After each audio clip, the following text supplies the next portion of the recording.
Leonidas drops the stun and drops the full ult. Oh my goodness, look at the health bars. It's a quad kill. Should find the kill. Lunara will clean up that fight. Oh my god, I can't believe it. It is going to be Soul Shield. You gotta be kidding me. And Raw to take the 3v1, gets one, looking for the second. Crispy is popping off. Looks like that Blizzard may connect with 4 people. Oh, Lady Ronin! Oh my goodness, what a chat! That was really good. Alrighty, welcome everyone to NGS Heroic Division here tonight. Great matchup that we have ahead of you all, and tonight with me, I'm not alone, is a good friend of mine, and I'm sure everybody else out there in Twitch land watching. Gio, how are you, my friend? I am doing well. For my own first cast of NGS this season here, season 13. It's going to be a heroic one, and I'm just looking forward to hopping into this game here.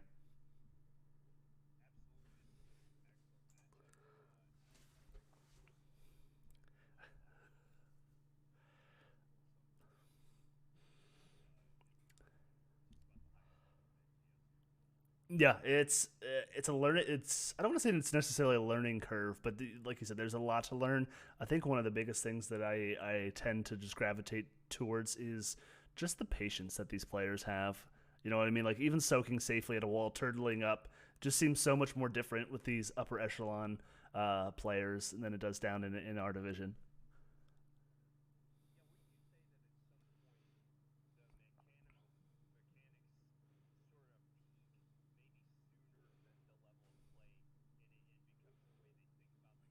Mm-hmm. Yeah, I think the game. I think you're correct. I think that's a good point. Like where you get the muscle memory built up with the buttons to push and like even the timing of certain abilities. But then I think it gets like to your point. The game slows down a little bit, where it's kind of like just almost like slow motion, where you can kind of just see things. Maybe you get used to seeing certain animations on certain heroes. But yeah, just.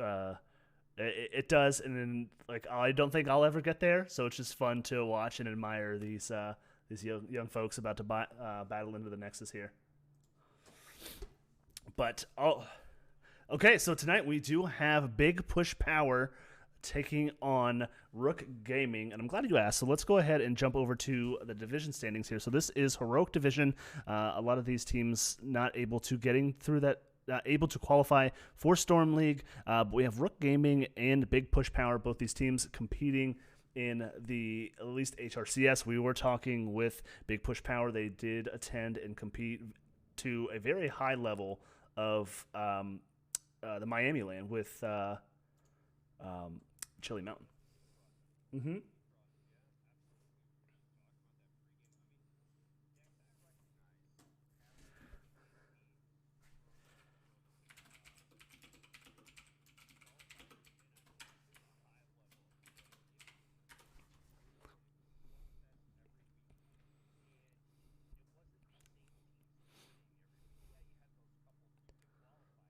Mm-hmm.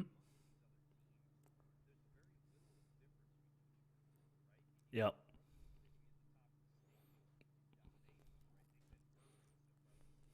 Mm-hmm.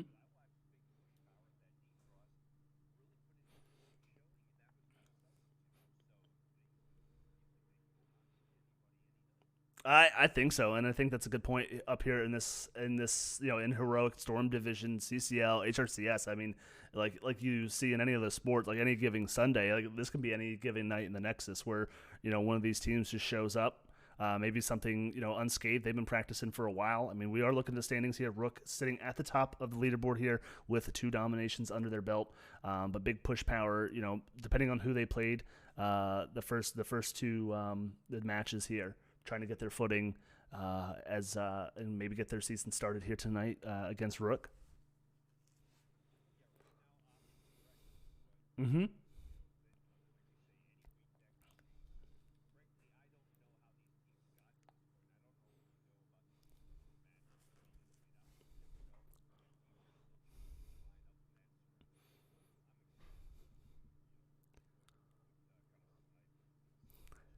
Exactly. So right before we hop into as the players kind of trickle in here, my favorite part of this particular game is drafting itself. And Gio, I know you're a fantastic offlaner here. I absolutely love drafting. So I put this together here. So I'm going to jump over to this screen here. It's going to be Dax's player spotlight here. So since you are the offlaner here, I pulled up the offlaners for both of these teams. Pudgenox for the side of Rook has a lifetime win rate on Samuro of 57%, while C2D2 has the 63 lifetime percentile on the Malthael. So both of these players, highest win rate offlaners. But I will say Pudge has over 1,500 games on this Samuro. So I don't expect it to see this go through the bans, but do you have any sentimental feelings towards these heroes here?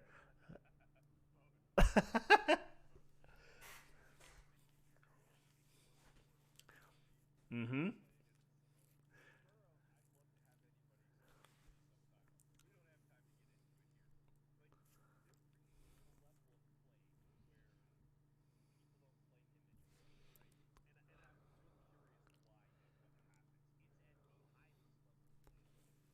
Mm-hmm.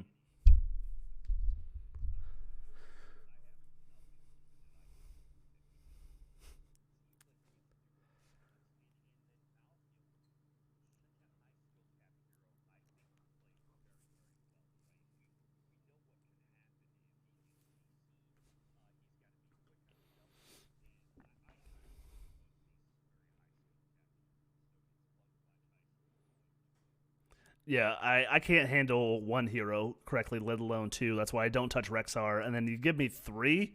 There's no way at all whatsoever on how I'm touching Samuro. So, Pudge, good on you, my friend. I see you in the chat. Hello, welcome. Looking forward to maybe seeing that in action here tonight, this evening. So, one of the things as the rest of the team. I'll let them know that we have one more second because I just want to go ahead and show the folks here at home where we're at, how we got here, and how it's going. So the home team tonight is Big Push Power. They went ahead and banned Volskaya and Towers of Doom, and they did win the coin flip and opted for first pick. So Rook Gaming took Dragonshire and Sky Temple off of the map and decided to take us here to Infernal Shrines for game number 1. What do you have like? I was going to say, what are your thoughts and processes on Infernal Shrines? What do you like to see?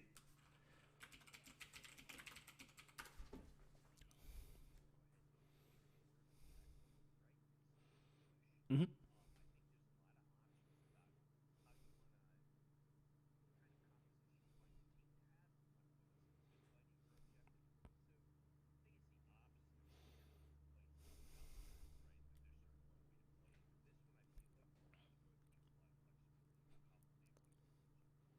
Yeah, it's kind of like the best of both worlds. I think this is the best map. Like if there was one map to play, I think this would be it. I know a lot of people say that the standard map would be Cursed Hollow, but this one has the team fight potential in the shrine pits. It has the macro potential. It has the two mutual camps, your own personal camps, your bruisers and your giants. So I think you have to be on top of your game at all times. But when it comes to like the shrine clear, you can kind of get this map lends itself to having some really fun drafts, and that's what I'm looking forward to here tonight with these teams. Yeah, that is true. Like you at least get a decent 33% chance of getting that frozen Punisher that can kind of slow off those structures.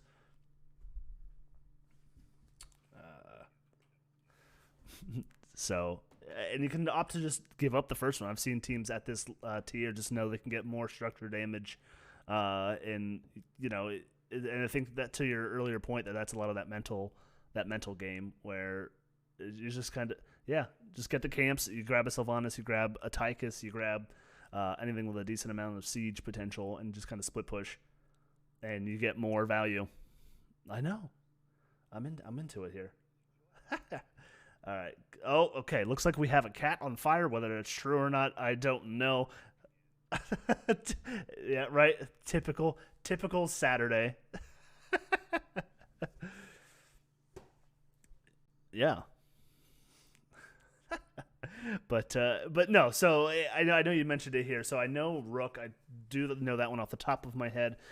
They were able to beat Bronze 6 and Vendetta, so 2 teams. I'll jump back over here to everyone else joining us here. Arco, Tuna, Satat, I see everyone. Thanks for being here and rooting on both of these teams. So, again, Vendetta, Bronze 6, getting those losses, I believe, versus Rook Gaming here. Mm-hmm.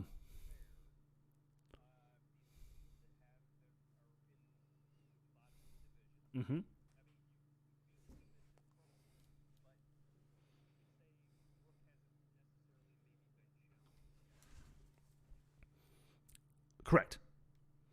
So, I mean, the season is early. Like I said, this is a normal jump to the draft screen here, but this is like a normal division. Like Storm's been going on for a while. You'll see a couple different degrees of games here, but they started like the rest of us here. So really early on in the early stages of this season here. But again, into my favorite part. Absolutely. One game at a time. Absolutely 100%. Alrighty. So what do you think we're gonna see banned here? I mean, we did talk about Malfield a little bit. We did talk about Samuro here a little bit. What do you think we see in these first 2 bans?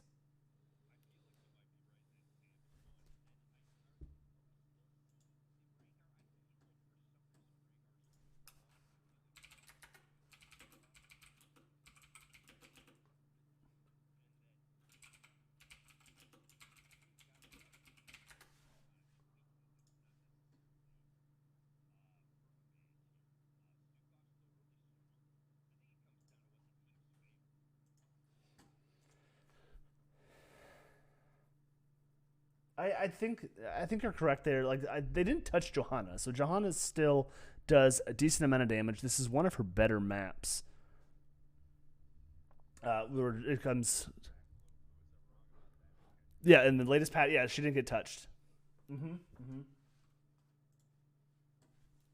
Yes. Sorry, I was waiting for more. Yes, he did get a little bit of a mini nerf, but that was just on the totem. They kind of reduced the health that the totem had, as well as how long it stayed out and active. But we do see the Vala. Mm-hmm. Yeah, 100%. But there we go. So rounding out these first 2, we do see Sovereign going to go ahead and take the Hogger here. So we could see, I wouldn't be surprised if we saw maybe a Diablo or a Tychus picked up here, especially the Tychus. Tychus is good into the Hogger. This is one of Hogger's premier maps. If you can get the angles right, he can kind of spin on the objective forever, keeping himself topped up. But any good auto attacker, mainly Tychus, with the percent base damage on that trait, able to take care of that. And then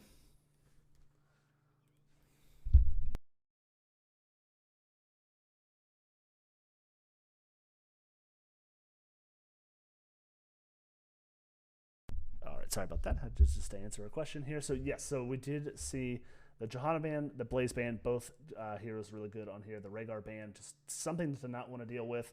But Lucio, really good on this particular map. It could be a contested pick, as we do see the Hanzo and the Stukov. It could be just maybe something that they want to run a little bit later. It could be a comfort pick with Goliath here as well. But generally speaking, I think the upper echelon of the supports, where it's, I think it's Lucio in a lot of it's still Rhaegar, it's Stukov, it's Lucio, and I think it's those 3, and then there's a gap between maybe Brightwing, since she saw her a little bit nerf, but I think you lose the Brightwing and then the Anduin in that second grouping of heroes. But to get it in and out of the way, maybe deny it, I think, from the side.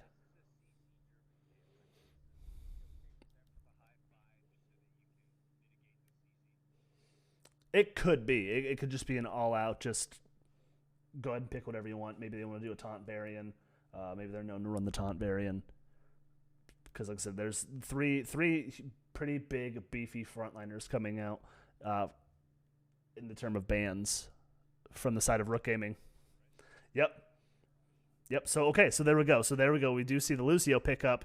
Should have given away the Garrosh. I think that makes sense. Makes Garrosh a little bit scarier. Does have that movement speed in and out of the bushes to kind of run it down. Stukov, very immobile. Doesn't have much peel for himself until at least level 10, whether it's swipes or shove. No.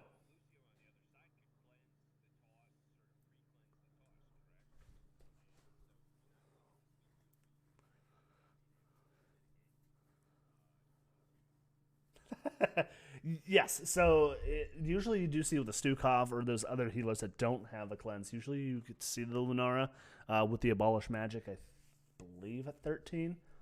But Hanzo has his own leap. They're picking up the Maiev, who has her Vault. Leo has his E. Hogger has his Unstoppable. I don't necessarily I like this team comp. It's going to be like a pick comp. Great poke for the Garrosh. As well, but here we go. We're gonna have Cubico. Yes, yep. His the radius around himself when he does his lightning is actually the same size of the Infernal Pit. So as long as he's safe and not getting pulled from the Maiev, that I think that'll be the thing to watch here with Cubico.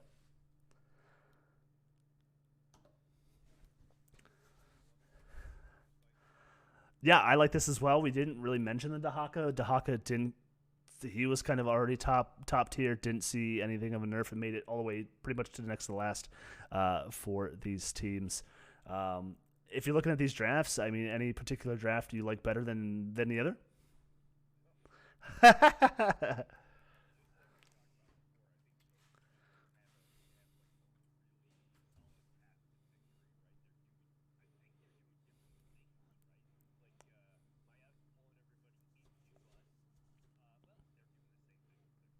Yeah. Mm-hmm. Yeah, so I think it's definitely going to be a high five map. Let me jump back over here.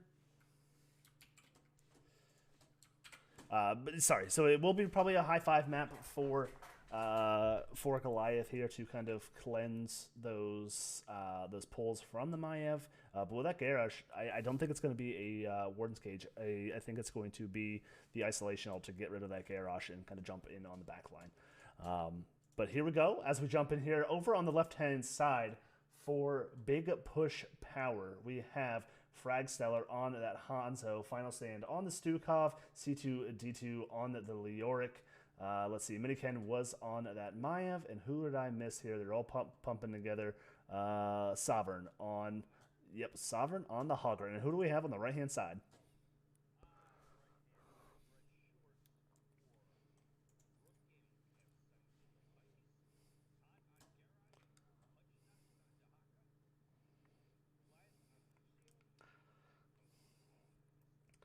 Alrighty, so we're just going to go ahead and meet here in the mid lane. Going to go ahead and swap out some of this wave clear.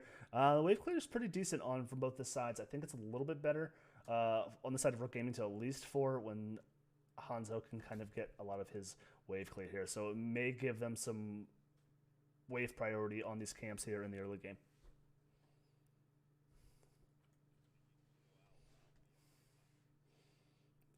Yep, you could be our eye in the sky up there for the offlane stuff. We do see the toss coming out onto Miniken. Should have the vault. We do see them get out of there. Use their blink as well. But again, they do have the Hogger here. So I do like the idea of the 4-man Hogger is going to be able to spin and get all of these things done. So it will be up to Pudge here to kind of rotate between these two lanes and try and double soak Leoric, which is a very strong, hard feat to do on its own.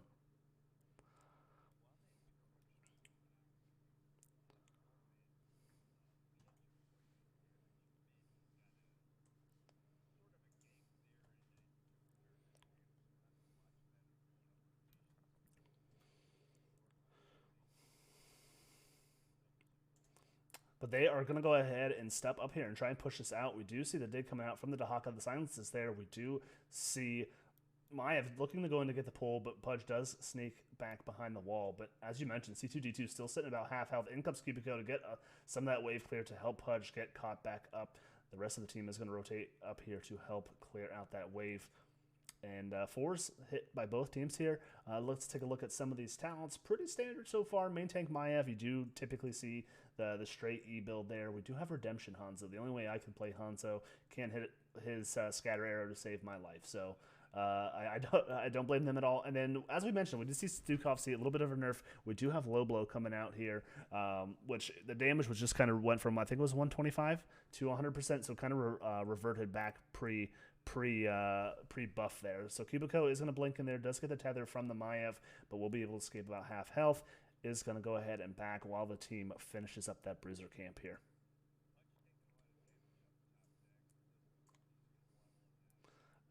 You will waddle on out of there. I think he still has dig up, so may be able to back here, or it's just going to run it down right here into this mid lane. Pings are coming out. They're looking at this bush. Satat doing a great job warding this bush here as the first objective pops up. Pudge going to use that stasis to deny that vault and that pull, that tether from the Maiev here. But the Frozen Punisher, it will be the first one here.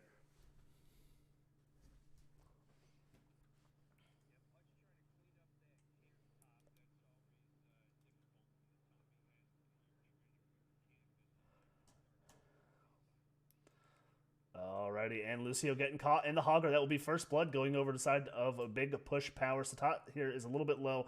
They may have to forego this one. So 16 to 10. Kubiko does have the ability to blink here, looking to get those globes. But again, 7's just around the corner for both these teams. We have Pudge up in the off lane, just continue to get the soak for the team. Let's see what Rook wants to do here. Looks like they send Shu down into the bot lane to help clear this as well. So if I was a betting man, I'd say the first objective is going to go over to the side of big push power here.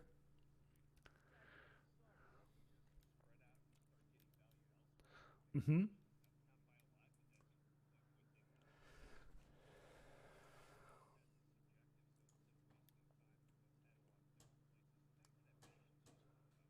Mm-hmm.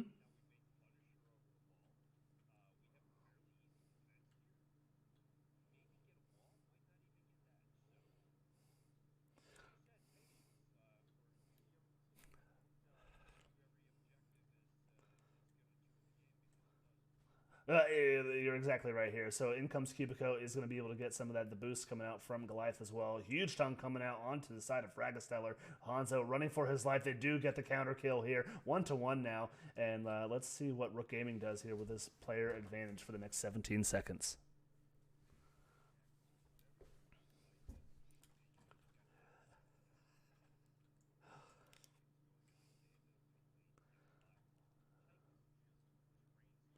Mm-hmm.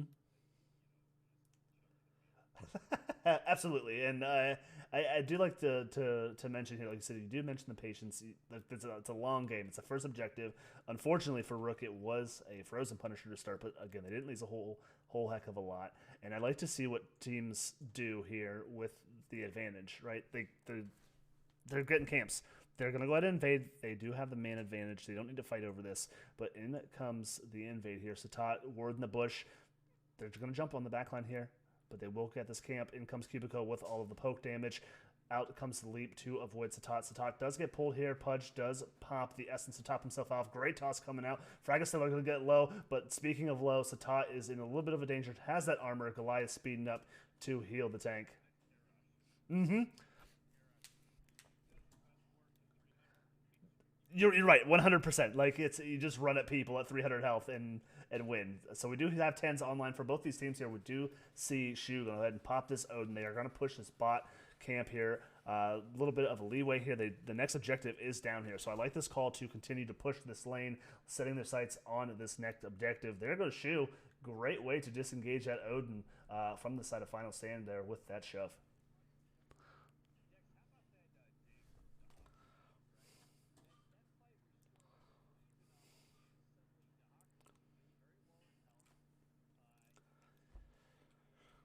Mm-hmm.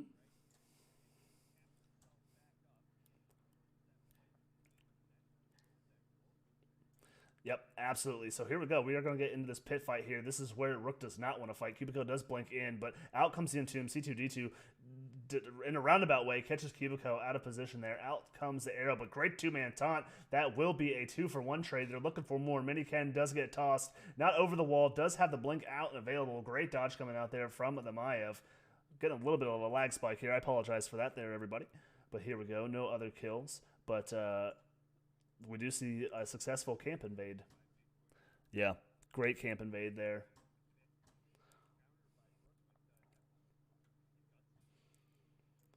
Yeah, I mean they have a Hogger, they have a Maiev, they have the Hanzo with the Dragon Arrow, or I'm sorry, Dragon Strike, and the Stukov Silence. I mean they want to fight in these little tiny choke points with all of their AOE damage and spread here.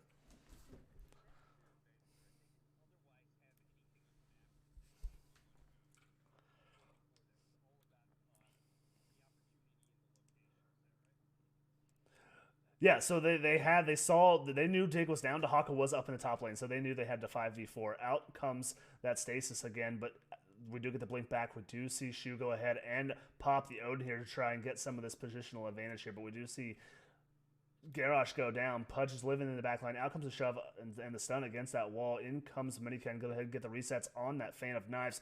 And then they're going to have to back up here. Sovereign a little bit low, but it is Hogger. Goliath is chasing down, trying to get the boot back to try and initiate here again for the team, but finds himself here a little bit low as well. And this will be the second objective. Pudge trying to do what he can, is eating all of that stinky hand from the Leoric, and that will be the second Punisher going over to the side of Big Push Power.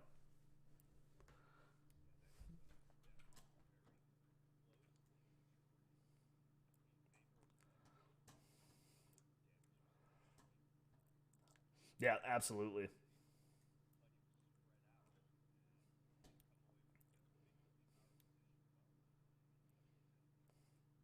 Yeah, absolutely.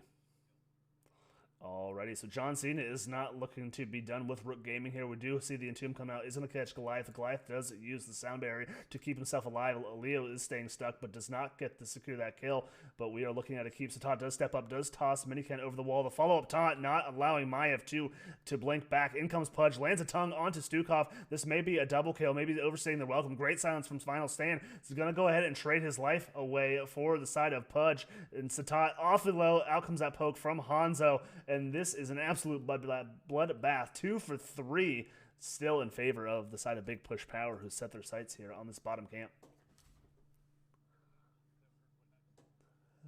Oh.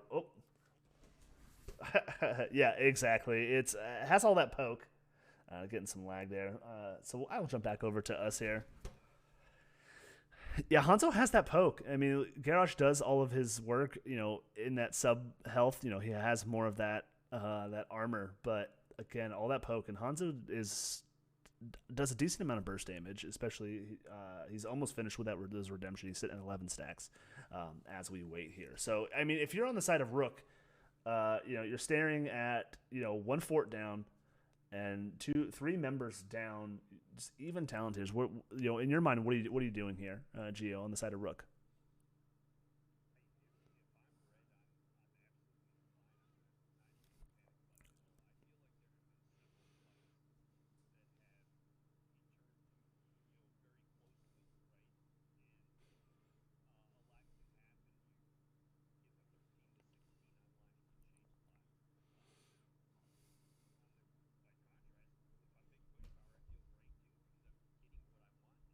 Mm-hmm.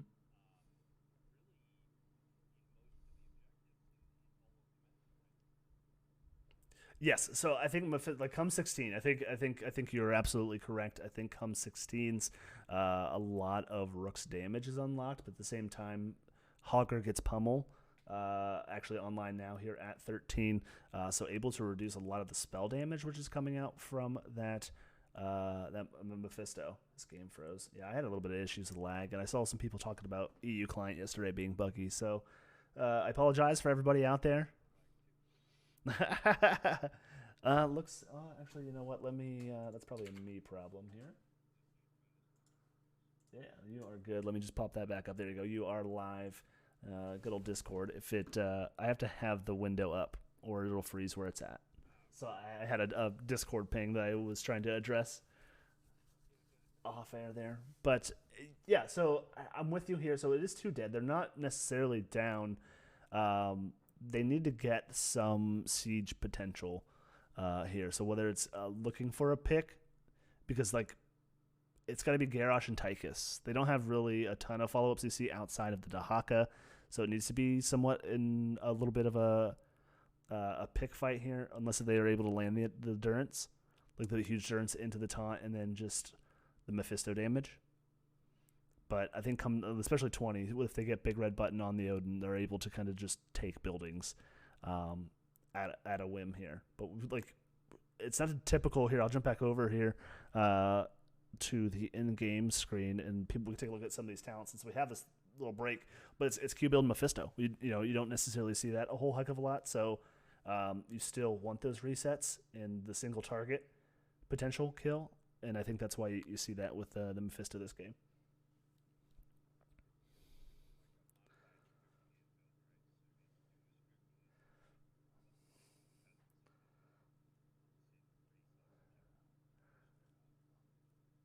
Yes, so you can actually leave either Hogger or Leoric to do the objective at this point. I think I think Hogger provides the peel in the 4-man. Like Leoric is just doing the offlane stuff.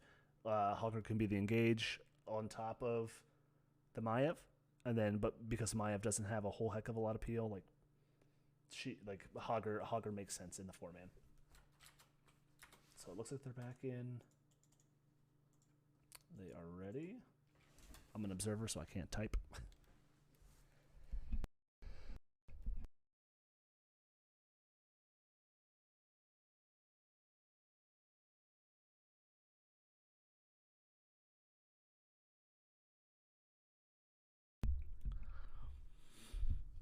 Yeah, very back and forth.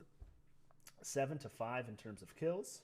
All right, looks like we're going to get hit back in here, but I will do this hero damage awfully close. Tyka's sitting at 22 and Hanzo at 24. So a lot of the damage is here. These healers absolutely doing what they do best. But again, that patience, we just kind of see them kind of go ahead and turtle up, continue to catch that soak, and look for that power spike at 16 from the side of Rook Gaming. All right, Khazra Camp is taken by the side of Big Push Power here, and let's see what happens here with the Khazra Camp on the side of Rook Gaming.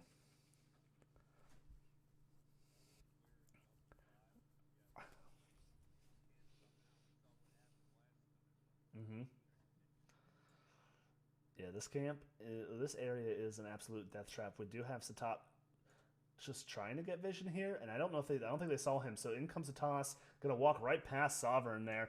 Is gonna go for the Maya, but does go ahead and get the triple pull in the meantime, and out comes the Hanzo arrow, trying to get some extra damage there as well as to separate the team. But a lot of buttons used. So that's 2 ultimates used by the side of Big Push Power with 16s here. Let's see what happens. They do have 16s. They know they have the talent advantage, so they'll just go ahead and grab a free camp.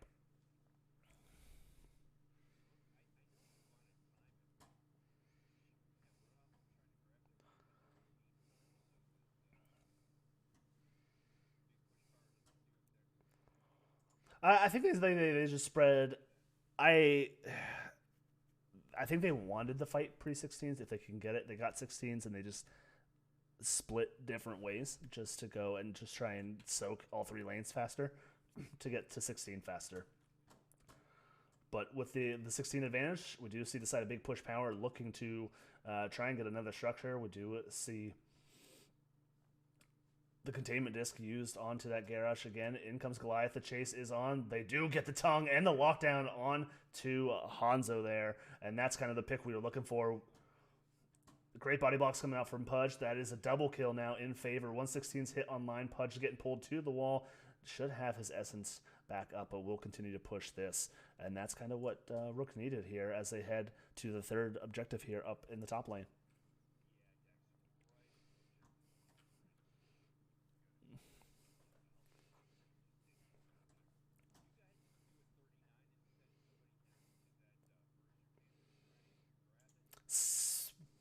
I think you're going to take the whole thing, and here we go. We do see Hogger go ahead and get locked down. Out comes the Hortapult to save himself and the Unstoppable. So that is an ult used and a camp invade here. So I like this call. They do only keep Cubico. I don't know why. Like I said, I think they probably should have left Tychus, but it is what it is here. So I do like that call.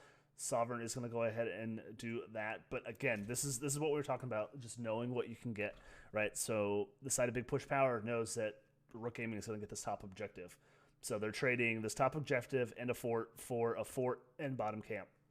And I think this is the kind of like the upper tier trades that you see in these teams versus just, you know, you see the trickling in on most teams.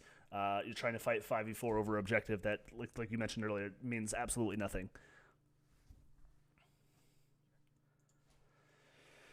Yeah, their shrine clear is absolutely horrid without Dahaka, but Pudge is down here, and I see Bass would say Dahaka's back hurts from all those tongues. Yeah, those tongues have been epic every time he comes in. He's getting picks. But again, here's that 39 call that you're asking for. So they were able to get this position. So they're not ahead. Usually this is when you're a little bit behind on structures. So here we go. They do have this camp going to be pushing with this objective here. So they're going to go ahead and back out, not to get a pick. Leo's down here, is sharking around, just keeping an eye on Pudge. But C2D2 is down here. Pudge knows that. And I wouldn't be surprised if we do see a dig up here behind Big Push Power.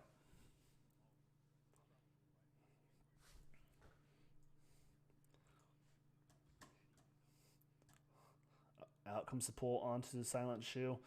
Out comes the Wombo combo from the side of Big Push Power. Cubico is getting all of that AoE damage in there. We do see Pudge digging in here, getting the taunt coming out from Satat. That is a 1-for-1. And again, it's just all of this AoE damage. It is online there. That is a triple kill for Cubico. And as now the Punisher and the camp are heading to a keep. And let's see what happens here. I mean, it is post 16. The death timers are awfully long. We could see Rook Gaming look to hit that power spike here at 16, potentially 20. He is still. We used Odin there in that team fight here, so we don't have Odin for this final push, but we could potentially see the end of the game number 1 here. Yeah, absolutely. Like Lucio, like trading your life for a victory. Here we go. 20s will be online.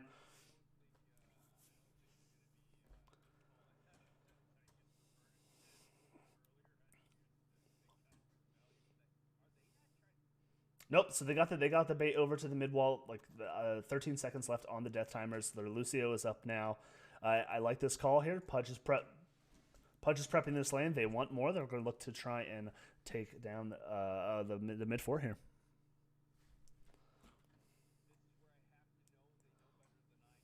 Mm-hmm. They didn't have their healer. I think if Lucio was there and maybe if they were down Mephisto or something like that, I think they maybe would have tried to push it. But in comes the out comes the toss. It is onto Leo, but great tongue coming out on to the Maiev. Maiev does get taunted. In comes that damage. Goliath is there. Out comes the Hanzo. Out comes the Sound Barrier to keep the team alive, but they do lose the Dahaka. The silence is there. In comes the Hogger, in comes the Blink, in comes the potential root. We do see Silent Shoe get locked up in that containment disc. Does get popped here to try and mitigate some of this damage. And down goes Cubico, and the chase is on. They're looking for the other members, and it's not going to be enough here. And quite a turnaround. Double kill for the side of Big Push Power. Yep. You're seeing a lot of that ult there, and then at post level 20, he went the upgrade. So a great kill on to the Leoric there. But I was going to mention, so he did go the Dragon Awakens. So if anyone's not familiar with the upgrade at 20, is every tick of damage that it does, it actually gets a cooldown reduction. So we just saw him fire it, and it's already sitting at 40 seconds. So the next team fight, it will be up and available again, and pairing it with the Silence and Tomb, it's just kind of a whole lot of damage inside that bathtub from Leoric.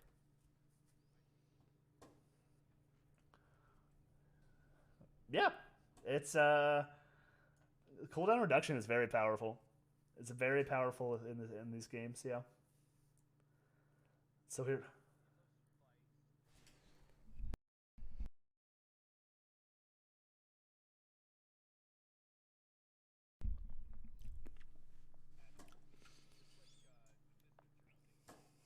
Mm-hmm.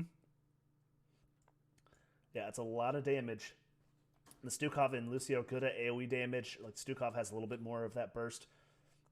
But here we go. Here's that patience we talked about. Which person takes a step first. Ping's coming out. They know that they're there. Yeah. Okay. All right. So that's two. That's two ults there, and Out comes the slow from Goliath. The chase is on. Out comes the shove as well as the containment disc. The containment disc does whiff. Out comes the taunt. Great triple taunt onto the members of Big Push Power. Stop finds himself a little bit low. Great turns of hate coming out there. Out comes all the damage. That is a 1-for-1 trade. Make it a 1-for-2 trade now. Make it a triple kill for the side of Rook Gaming. The chase is on there looking to finish off Minikin. Goes to get the pull in here as well, but loses their life as well. That's a 4-member team kill for the side of Rook Gaming. And I agree with you, Gio. I think this is the beginning of the end for game number 1.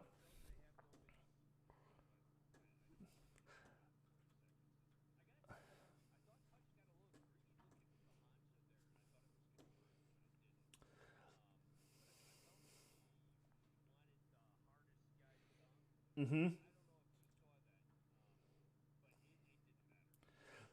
No, so the nice thing, so he did chase the Hanzo. The Hanzo used the leap, and the bushes were there, so Dahaka had the movement speed, but Lucio went reverse amp, which in that aura will slow Hanzo's movement speed, so allowing him to step and the team to step back up. So great, just all around showing from both these teams. Oh no, Lucio does die. I know that all too well. Healer aggro on that core, but GG, well played. But again, both these teams showing up here. Absolutely, just a good game number 1 from both these teams, and I'm excited to head to game number 2 here. But taking a look here at this game summary, 12 to 15 in terms of kills, damage. Mephisto kind of clicked on in the late game there, did pass that Hanzo, but just all in all, just amazing game number 1.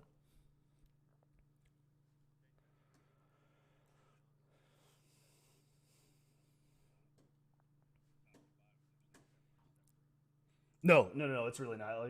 It's kind of nitpicking as well. It's kind of tough, I think, or at least I don't want to say it's tough, right? To find good or bad with these players, and and then this is where the draft really matters. And I think both of these teams just had really excellent drafts for this particular map. They knew what their teams wanted to do, and just unfortunately, it just kind of swayed in the way of Rook here in game number 1.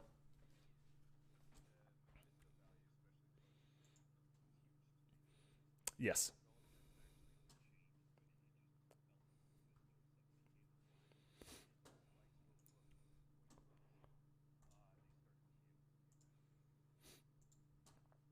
Awesome. So let me just update the scoreboard here.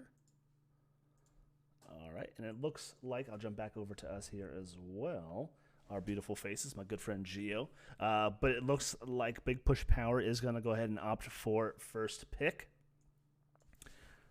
And so we'll get to see where Rook wants to take us here for game number 2.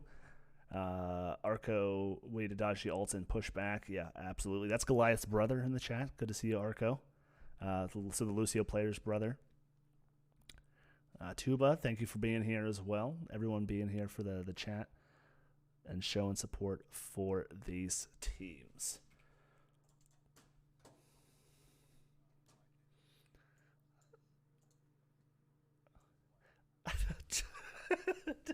Yeah.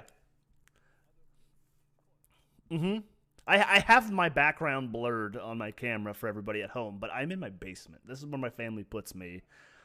And I have to ask, because like I said, I'm in the basement and it's not finished yet. I don't have a finished basement yet. We just moved in this house about a year ago. And so I have a furnace that will kick on. I usually don't try and stream during the wintertime because the furnace kicks on. We have a natural spring that it is a well, so I have a water pump that kicks on from time to time. So I usually try, my family, I'm sure I'm going to get yelled at because I have my thermostat turned down. So hopefully that doesn't kick on. And then I made sure the stream was late enough that everyone's asleep, that I don't have to worry about water running as well. Exactly. I'll probably have messages like, "Can I turn the heat back up?" But it's a warm 60. I'm not out here being torturous, but fortunate enough, my house is insulated well enough. Thank you for the follows, everybody. Gala, I saw you. Law, thank you, friends. Appreciate you being here. So let's see. Again, we're still just waiting to see what they decide. Probably a quick little bio break. So what do you think? So. One or two what? Sorry. Oh, I always assume people are pooping. I think people are always pooping, man. It's. I'm just sitting here drinking cold coffee, so like I gotta pee all the time anyway.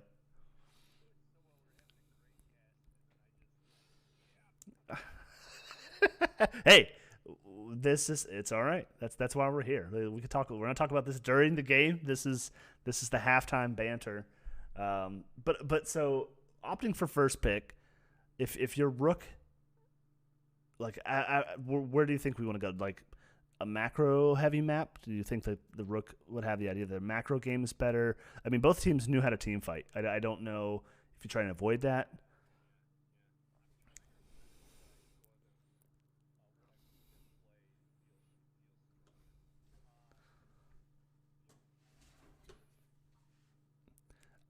I don't hate an Alterac pick here.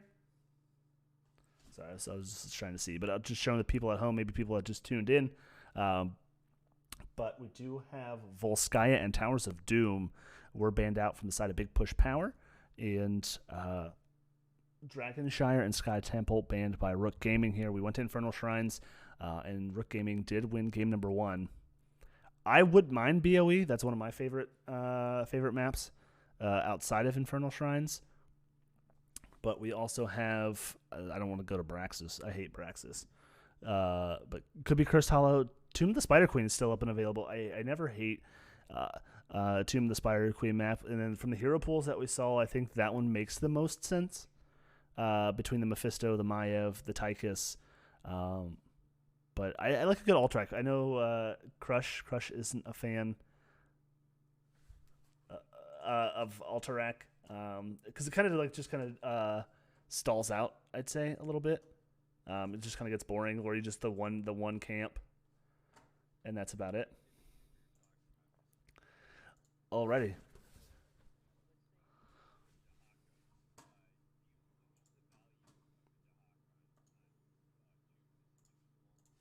I don't think so. I think that map has a decent amount of bushes, and you can get a lot of pressure. Like, I think the map, it's like from top to bottom is smaller, but I think the map is wider. If that makes any sense, like longer. I think the map is elongated. Bass was saying Alterac or Braxis.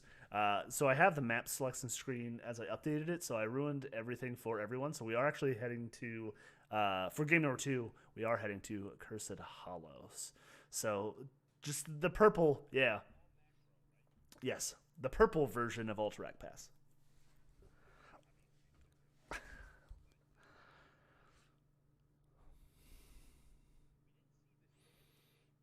Mm-mm. It could be. It could be. So it's tough. Like, if they let this Dukov through again, like, Sammy's just good at living in the back line. Like, if they just draft enough poke, like, they can draft like a Falstad, they can draft the Tychus again on the side of Rook Gaming and let Pudge play that Samuro, and he can just live in the back line. Like, Stukov really doesn't have any sort of anything to deal with the Samuro outside of massive shove. All right, so we are in here. So we are getting squared away. So what do you like to see? What do you like to play in draft here on Cursed Hollow?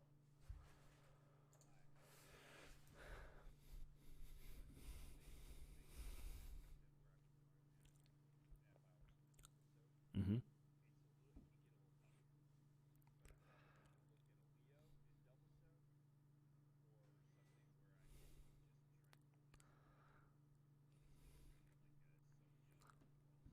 Mm-hmm.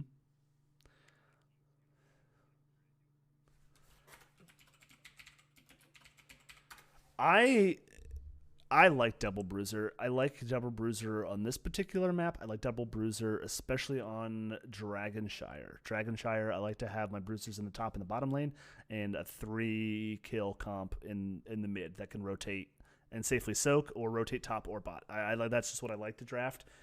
In my brain, it works.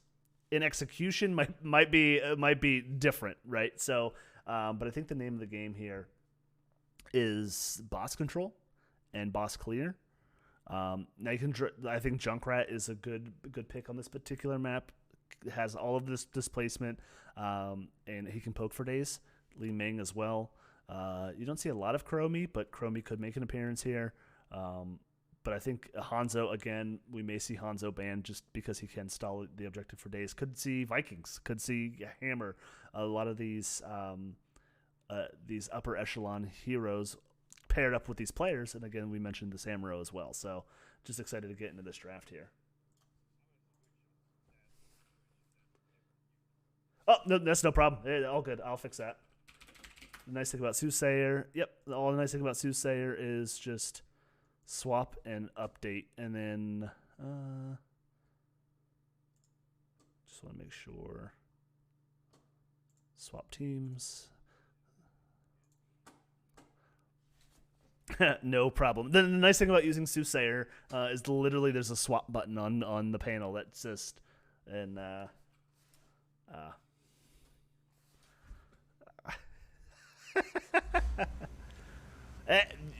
just say the colors. That's what I do. Like, especially when you're casting multiple games. Like I've helped cast a couple charity tournaments and things like that where you're casting 4 or 5 different teams.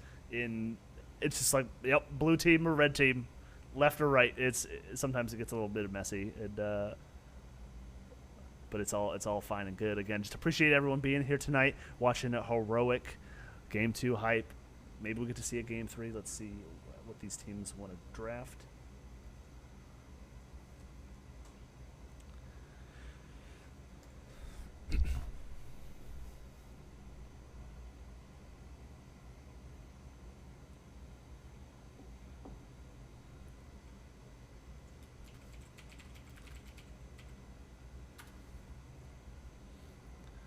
This is one of those maps where a lot like Braxis can be very, very snowbally, right? Like this game can go 25 minutes. This game can go 10 minutes. It can go either which way.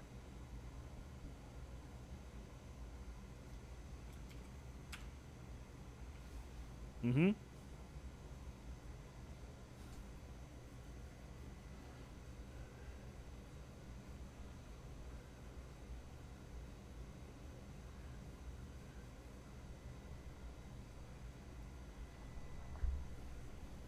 Exactly.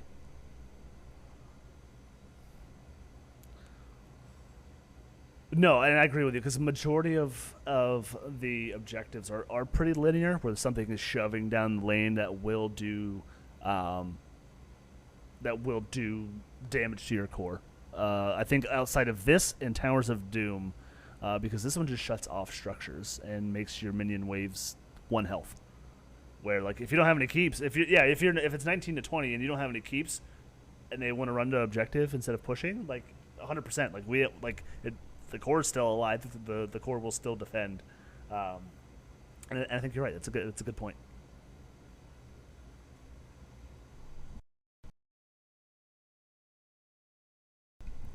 Yeah, exactly. Quit while you're ahead. Yep, so we do see the side of big push power now. Gonna go ahead and ban that Junkrat. Now, Silent Shoe, known for that Junkrat, a little bit of a Junkrat one trick back in the day. So kind of a target ban, but just all around good ban on this map.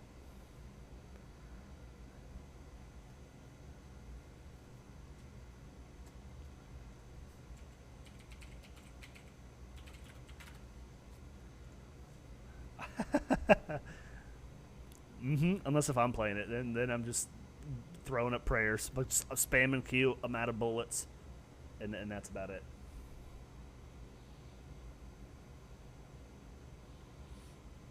I think it's a little bit of both. I mean, they did have the Tychus, but I think the engages with that Hogger really enabled that. At least the Hogger and the 4-man enabled that Maiev. So I think it's a good solid target ban there. And then we just see the Blaze again this time. So Pudge.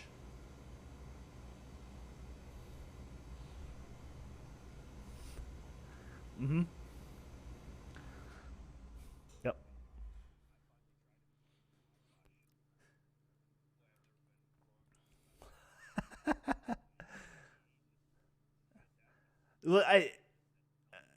Yes, absolutely. There's times where you whiff, Yeah, so you'll manage to miss it. Trust me, I've done it 1,000 times. It's nice to pair with an Anduin in case if you do miss, because then you can kind of get pulled back in. But I like Blaze, the amount of CC he brings, the stun. He does a decent amount of damage, has great wave clear, and I just think he's better than a tank. But okay, so we did ban the Dahaka this time, so removing the globals.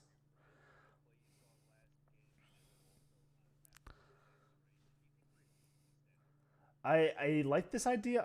Knowing Rook, I think we're gonna see an off lane. If I'm taking a shot in the dark, I think we'll see an off lane ETC as well coming out from the side of Pudge. If yes, yeah. But so there we go. So we do have the Rhaegar. We do have that Falstad. So good call on the Falstad there. But here we go. Lucio swapping teams here this time, but it's okay because like I said, we do have that Rhaegar getting picked up.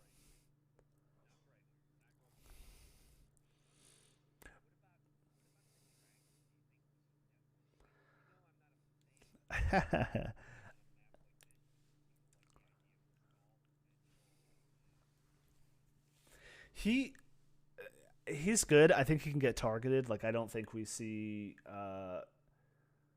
He just kind of dies at this point. Like especially in competitive where he can just get targeted down. Yeah, and then great. Like I said, they have Greymane, so I don't think. Rook will lock that in, but I've been wrong. I'm always wrong, so I'm all down for a surprise. So the Zeratul band coming out there, and unfortunately we do not get to see the Sammy band here this time. So again, I will hold my feet to the fire and still predict the off-lane ETC. So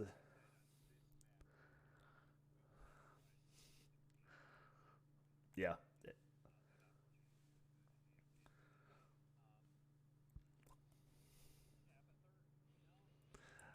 I think Abathur, you can see it. I think it's a little bit like I think the Abathur map on like at least on Sky Temple because Abathur can't necessarily body soak anymore. Like he can't passively soak like he used to. I think it's very map specific on something like Sky Temple, which is a little bit easier. But again, I wouldn't be surprised. But here we go. We do see that Chromie, so a lot of poke damage, a lot of stall coming out. And they don't have to engage as far. So I like the Garrosh toss with the Rhaegar slow a lot better than with Lucio. But then we see a good solid draft coming out. So we got the Sylvanas and the Leoric. So I really like what Big Push Power has drafted here. It's pretty much the entire stable of my roster on one team. I really like Sylvanas, able to shut that down with a Greymane. And then the Johanna on top of it. And I don't think they have a way to punish Johanna right now on the side of Rook Gaming.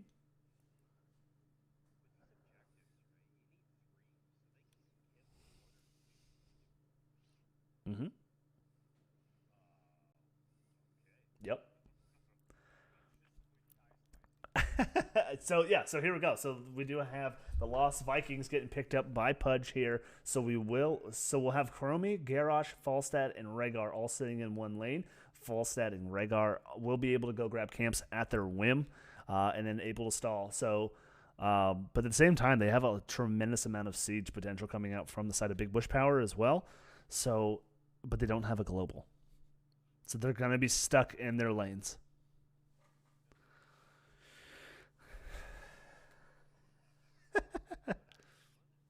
Mm-hmm. Exactly.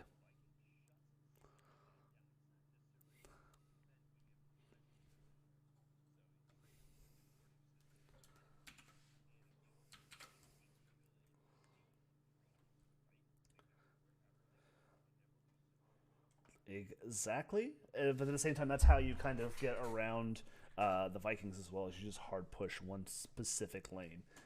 But we'll get into that as these teams square away. But over here on the left-hand side for Rook Gaming, we have Cubico on that Chromie Pudgenox, on those Lost Vikings, Goliath on the Rhaegar Silent Shoe, on Falstad, and Satat on the Garrosh. And what about the right-hand side, Gio?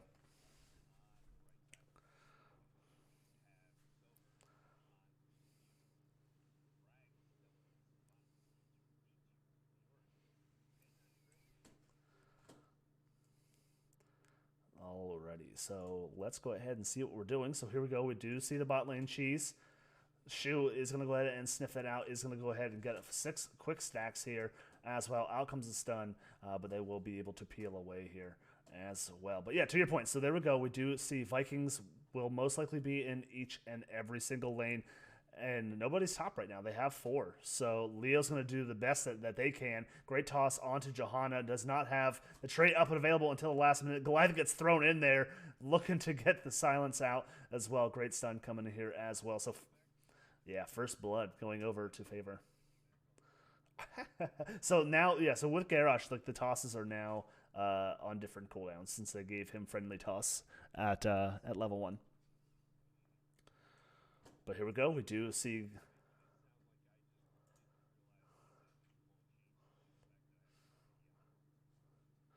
No, yeah, it was just recently. Yeah, just recently. Yeah, anytime. It was actually just recently changed. They added since everyone was taking that talent anyway, they're just like, here, take it, and they put it on 2 separate cooldowns. But Sadat finds himself in a little bit of trouble. Duelist trying to grab that eye, but we'll be able to get the hell out of dodge there. Great time trap to disengage and appeal from Cubico there.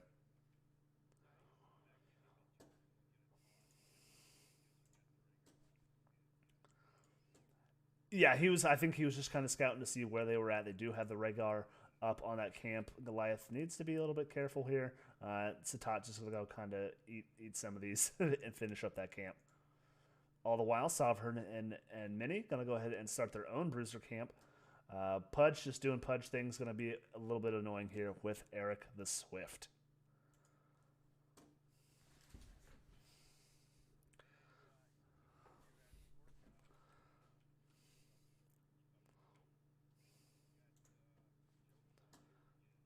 Yep, Joe does go ahead and get caught. The slow is immense. The sun is going to come out on the 2C2D2, but does have Wraithwalk up and available as these 2 camps clash here in the mid lane.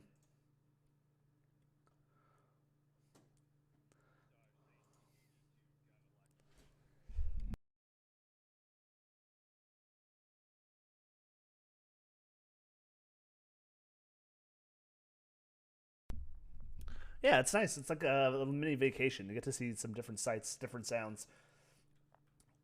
So here we go, taking a look down here. Silent Shield a little bit low, but we do see the dive back in. They do. A little bit low. I think he was just staring at the health bar of Silent Shoe there, but here we go. Like, name of the game is just soaking to 10 for the side of Vikings. They do get the stall here. Cubico finds himself a little bit low, losing this trade into Sylvanas. But Vikings... but here we go, stepping up. Fragstellar will have to back up there. Pudge may lose the big boy himself. But, you know, all the while, the longer this game goes, the more value the Vikings will get. They already have the 7s here now online. Final Stand coming in. And then that poke coming out from Chromie. Yep. Absolutely. So taking a look at some of these talents here, we do have Q-Quest coming out from Falstad, already sitting at 33 stacks. So is a scaling talent. Pudge will find himself caught out here. I don't think he makes it through this. So that is 1 Viking down and gone. But we do have 1 hanging back here, looking to go catch that mid-soak. So Lucio stepping up to try and get some of this. Goliath probably zoning off here. Does get the bite, gets slowing on Lucio. The damage coming out. Cubico not able to connect with any of that Sand Blast. And then not timing up that blind from the Johanna. So the first objective, it was very close. So there we go. Another Viking does lose his life. They do try and pressure this here a little bit. The poke damage does come out. Lucio does lose his life. Great time trap here to lock down C2D2. He will use his Wraithwalk to get out of there. And again, just kind of a 1 for a 0.25.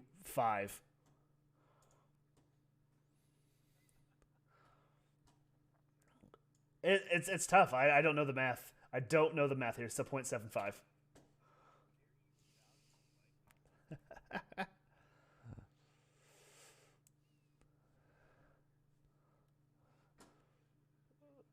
No, no, I do not. Satat trying to get the toss there. Unfortunately, will get chased down. Does pop up as unstoppable. The poke damage is going to come out here as well. And I do agree with you. Right now, it looks like Big Push Power just having a hard time dealing with those Vikings. So 10's right around the corner. I would assume that they try and install this.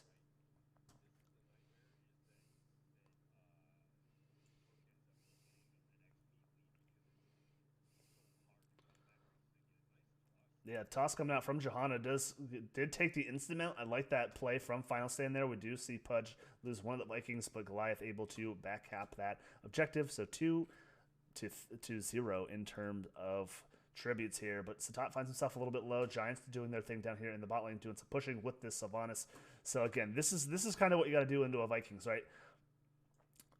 Rook Gaming, not much in the terms of structure damage. But we have fort damage down here in the bot lane already completed. Wall done in the mid lane. Top lane, not so much, half of a wall. So right now, in terms of structures, and now even talent tiers, I think Big Push Power is doing okay. They're not frantically losing this particular match. Pudge gets caught out here in the mid lane again, and they're going to step up, use the black arrows, and shut this down and look for the first structure of the game.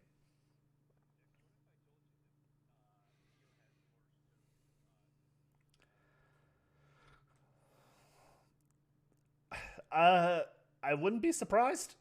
Yep. Yeah, actually able to.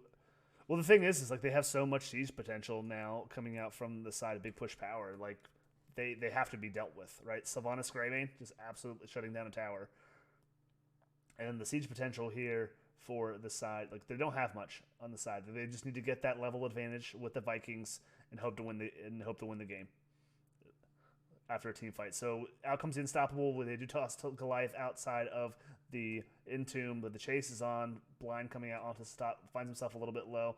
Great time trap coming out from Cubico, catching all 4 members of Big Push Power. Pudge trying to back cap that with Eric the Swift, not able to do so. We may see the first channel going over. Miniken does go and does get the kill on to Chromie, does walk away with sub 300 health. Out comes the Falling Sword to peel back. Anything like that, and what a great re-engage from the side of Big Push Power.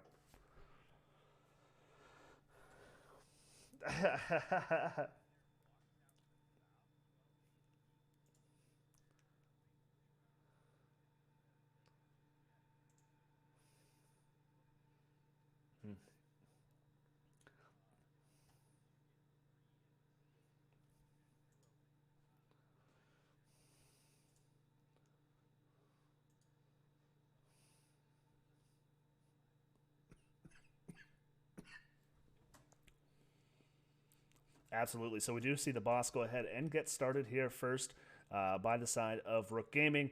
And all the while, Leo was able to save this fort, but unfortunately, it was all for nothing as the boss will take care of it. Shu's going to step up, get that final Q on that particular one. But the objective and the top boss here will favor the side of Big Push Power as the rest of the team does show up here. Leo is down defending this. Falstad is up, looking to get in good position for a fly up here. The toss and the taunt on to 2 members of the side of Big Push Power. In comes Silent Shu. 3 members here. Chromie on the way. They do lose their own fort in the process here as bosses still just push in both lanes respectfully. Pink's coming out. I don't think they're going to have time to stall this out, so Big Push Power will get their second tribute here. Out comes Mind Control, not able to connect on to anybody, but we do see a Viking lose their life somewhere off into the distance.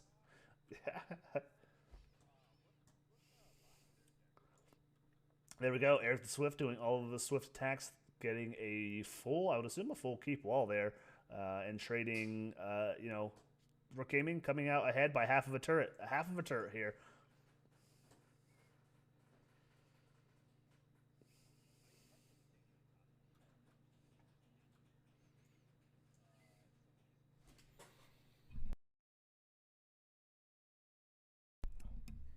Yeah, they're always moving. I mean, that's great macro ability and micro ability from Pudge there. Again, I can't manage 4 abilities in Ultimate with 1 hero, let alone 7.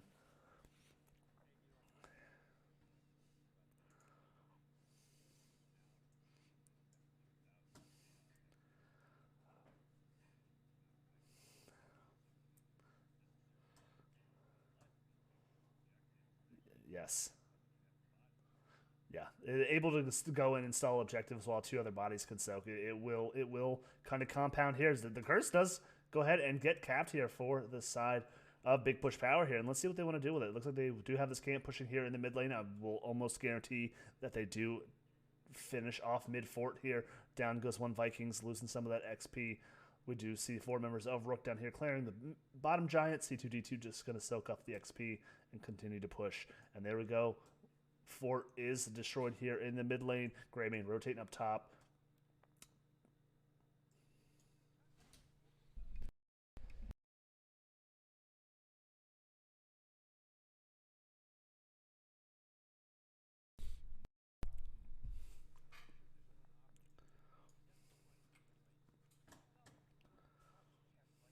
Mm-hmm.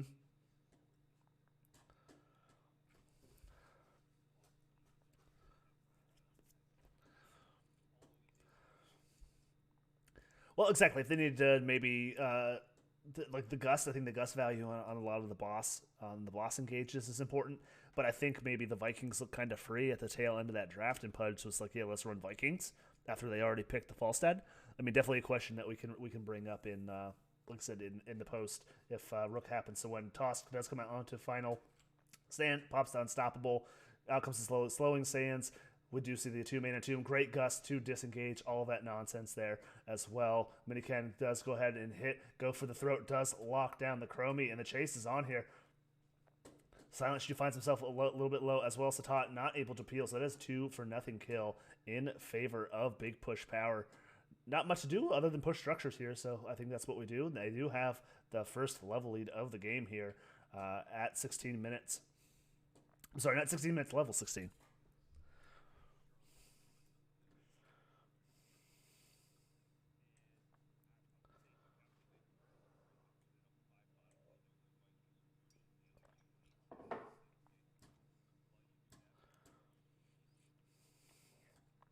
Exactly, looking to get 20s where the Vikings can kind of team fight here, but with the team comp that Big Push Power drafted, like they will back up here, not going to go ahead and try and press their luck since Falstad is up. Gust is still down.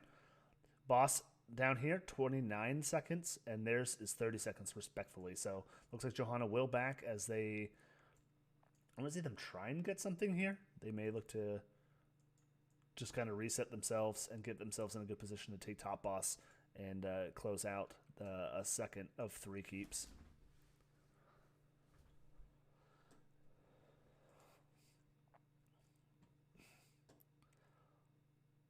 Exactly. So here we go. In comes the fly. They're going to look to get this. They do see Eric trying to sniff it out, so they know where they're at. They will continue to get this. So again, they're going to try and get some of this continuous keep pressure.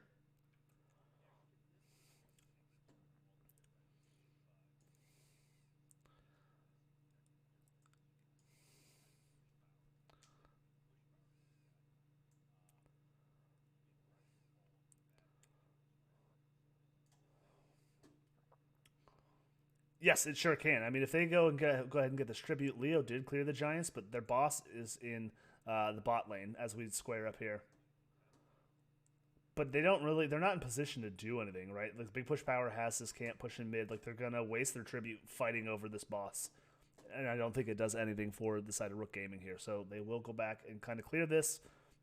If anything, I think they could have just given up that tribute and got their boss to try and get a keep of their own. And then maybe looked to invade Big Push Powers. So again, they're not doing anything here. So I like this trade coming out from the side of Big Push Powers. They don't want to fight before 20s here. So they're just going to go ahead and see if they get their boss, which will march out of keep here. But we do see Rook Gaming going to go ahead and sniff this out. They are going to step up, trying to get the boss to leash. Sovereign doing his can to let it happen. But we do see we probably see the invade here.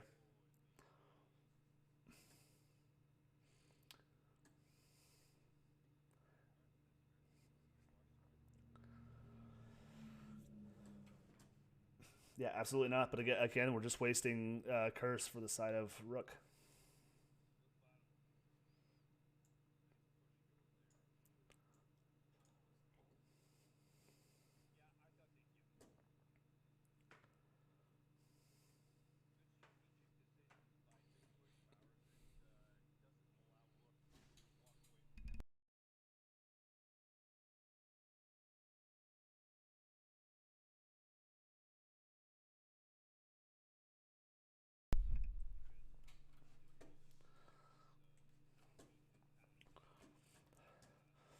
absolutely not. So here comes the level 20 fight. They do get the Silence of Doom, but out comes the ultimate from the Rhaegar. We do see Greymane living in the backline trying to secure the kills. They do get it one on to... That's actually a triple kill in terms of big push power here, and I think make it a quad kill. And basically with the Vikings, I think this may be game in game 2 going over to big push power. Yep, right at 20, they knew they had that great Silence and Tomb, and we did see the Ancestral coming out, but unfortunately, Garrosh and all the blow-up potential coming out from the Greymane and that Sylvanas there. And the Vikings were not able to be successful here on Cursed Hollow, and that means we get to go to a game number 3 here.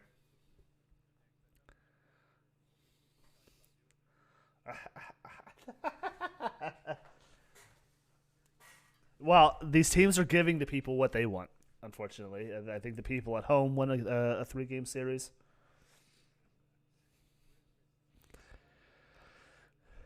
That's it. He's too old. He's too old.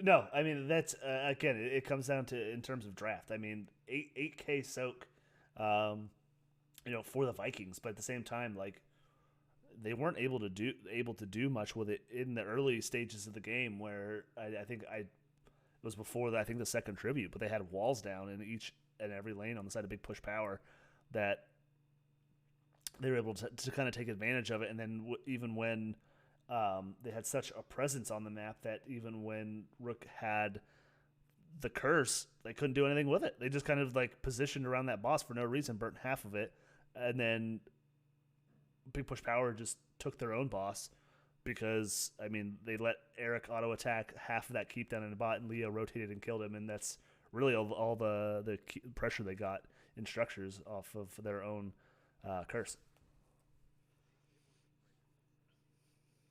Mm-mm.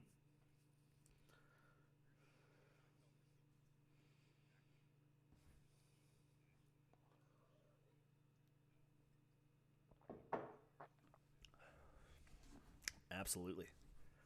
All right, so take a looking at some of these talents here. Again, as we looked through most of that, I'm not a Vikings player, so I can't address too much on those Vikings talents. But again, all in all, just again another great match coming out. I do want to say I like that Steed, the Steed charge at 7 from Johanna. We saw her get tossed over the wall, able to pop the Unstoppable, and then the Steed charge to get the heck out of dodge. She was able to run around the structure back to safety. So I do like that heads up pick coming out from Final Stand there with that Steed charge.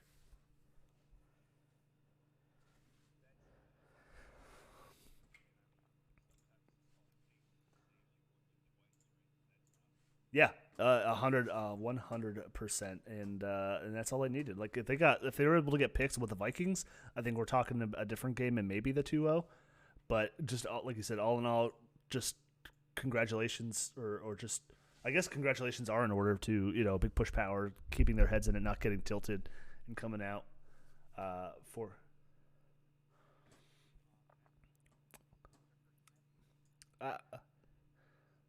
Yes. Hey, listen, man, words are hard. So the red team did win that one, so we will update that.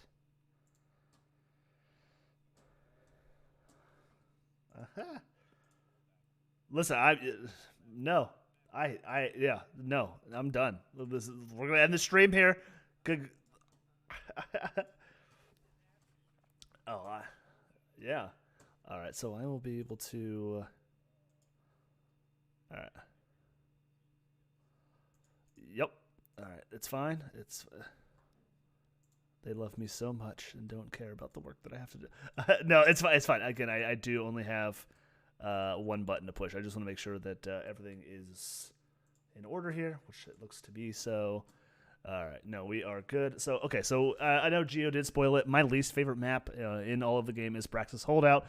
So, Rook Gaming, the ball was in their court here for game number 3. Opted for first pick this time. And we are heading to Praxis as picked by Big Push Power. So it looks like the overlays are good to go. Jumping back over to us. as we head into game number 3. Absolutely. Yeah, don't be yelling. Don't be yelling all this. Arco's rooting for the wrong side. Exactly. I'm Al. Thanks for being here. You can root for whoever you like. But again, these teams just both showing up tonight. 1-1. We're heading to a game 3. Nothing else better than that, in my opinion. But unfortunately, other than the map that we're heading to, I can live without Braxis hold out myself. Even as an offlane player, I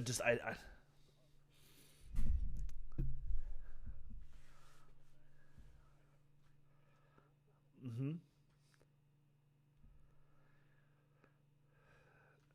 No, that's fine. Don't give away all the strats here. But yeah, like it's if I'm in the 4-man, the offlane, not you in particular, I'm just saying in general, the offlaner usually just gets bullied and it kind of goes downhill. And then, or if I'm the offlaner, I win my lane and my 4-man just goes downhill. So it's just my luck when it comes to Braxis holdout that I've just given up.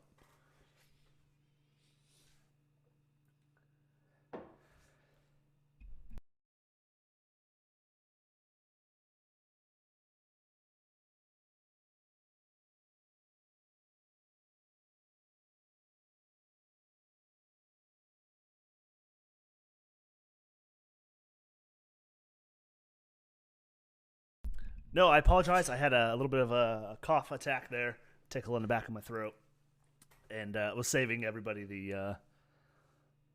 What's that?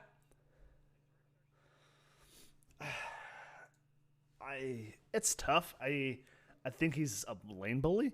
I think he's hard to deal with, but I think the teams can draft rotations to deal with him. I think there's ways around.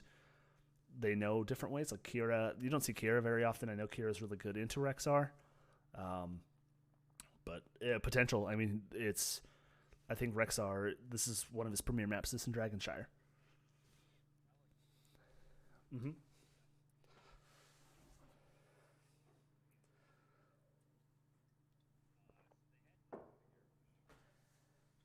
Yeah, they're gonna test Satat's fortitude here and see what else he can play outside of Garrosh. Exactly.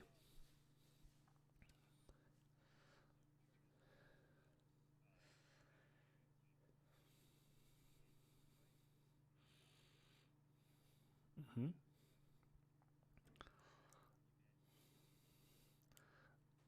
It's detrimental, especially if you win that objective in the mind control. It's pretty brutal here. So one more ban. Again, we might see the first pick Junkrat. Junkrat's really good here. Does have decent clear. Can displace members of the enemy team off of the channel points. Can help with boss steals, camp steals, but the Rhaegar ban here. So Johanna is up and available. This time for the side of Rook Gaming.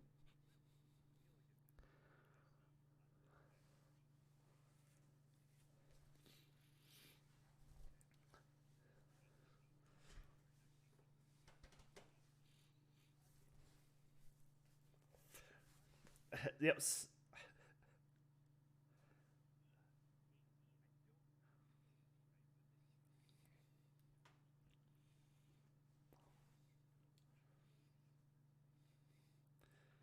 You definitely need the clear. I mean, I think there's some that are a little bit easier than others, but like you can punish a Gul'dan. He's a very immobile hero. So I do like that you mentioned the Genji can make those rotations really easy with those dashes up through Stukov. Again, making it hard to stand on that channel point, but we do see Silent Shoe go ahead and lock in that comfort pick of Junkrat. Johanna still up and available here. I think maybe a taunt variant to deal with that Genji. But it's going to be the Anubarak and the Lucio, so maybe seeing the Cocoon come out onto that diving backline Genji.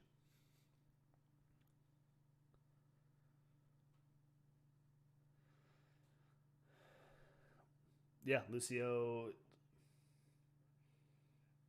Mm-hmm.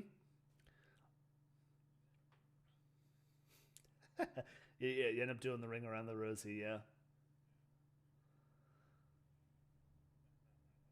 solid. Hey, I hate that ban there at all. Junkrat, like I said, with his own personal boot can make that quick rotation. But yeah, to your point, Lucio with the speed boost, able to get the whole team wherever they need to be. And Anubarak as well with the burrow charge can go over through or under through those walls. So both teams right now looking very mobile on this particular map.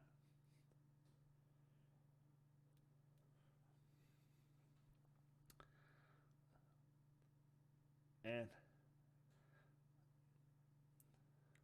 yeah, her slowing sands on the point can make, or even if you get slowed into that wave, that wave does a tremendous amount of damage.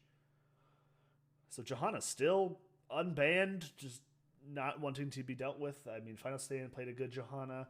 I expect them to pick that here. And there you go. You mentioned the Gul'dan, so they need wave clear with the first pick Genji. They need wave clear. Now Gul'dan can be punished with the Anubarak.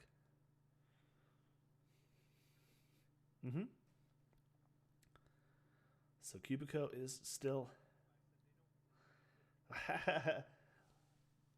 Yeah, it's just like I said, usually in competitive.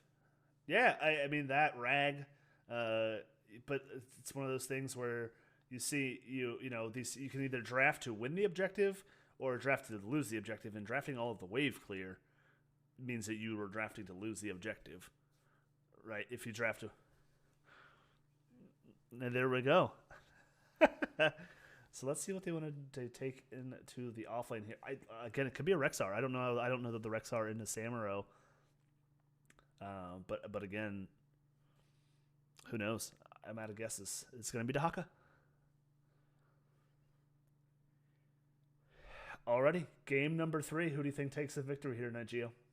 Look at these drafts.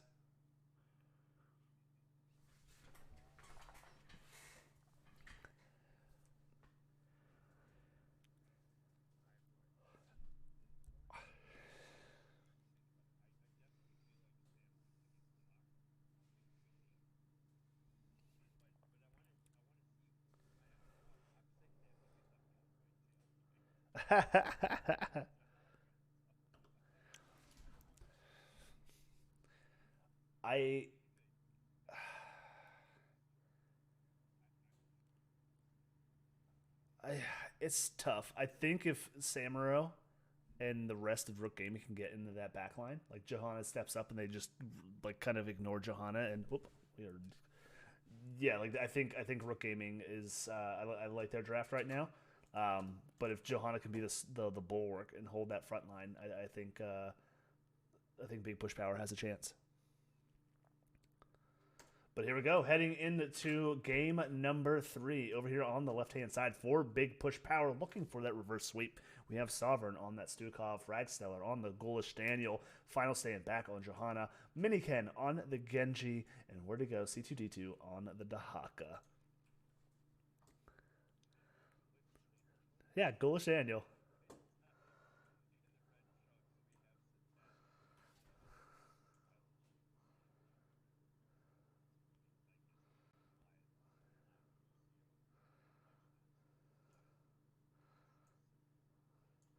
Let's do it. So good luck, have funds have been called.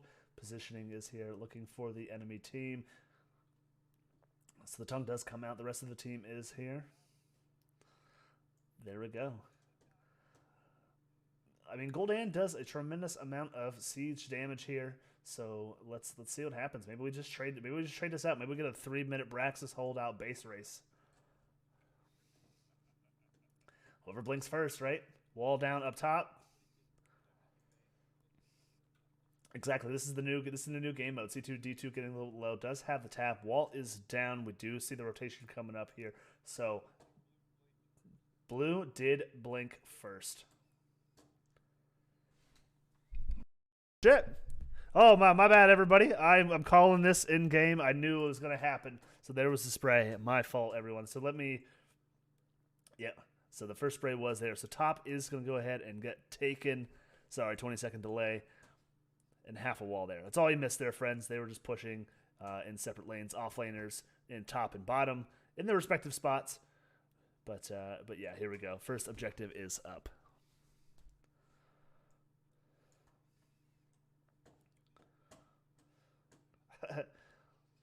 As I'm holding back coughs, I'm sorry. It was probably awfully terrible. But here we go. Pudgenox doing Pudgenox things. In comes the tot with the Burrow Charge. The boot coming back on to Sovereign. Down goes the Stukov. Unstoppable. Johanna Adamana is able to get out of there. C2D2 on the run. Miniken does get the leap over the hole here. But there we go. First blood going over to the side of Rook Gaming. Yeah, I definitely, I'm wondering if that draft got away from them there in game 2. Like, they had the global windfall stat. If they're just like, oh, Vikings looks pretty free, let's take it and see what happens. They do get the invade here. In comes C2D2. Stun coming out onto Dahaka. Out comes the silence. The stasis is there. The burrow coming out from Dahaka, but in comes the wall ride and the leap. But Goliath bit off more than he could chew. Does lose his own life there. Pings are coming out. Pudgenox does get the shift out of there. But now Rook is on the run. They should be able to get out of here, but let's see. In comes the burrow charge. But Genji does not care. Does leap over. Oh my gosh. Cube walking away with 200 health. Satat does hit that. Stun as well. And the armor. This team's living on the edge here. Absolute bloodbath. They don't care about this objective. As of right now, it's 30% end climbing on the side of Big Push Power. Rook just wants to brawl it out here as the rest of the team comes back.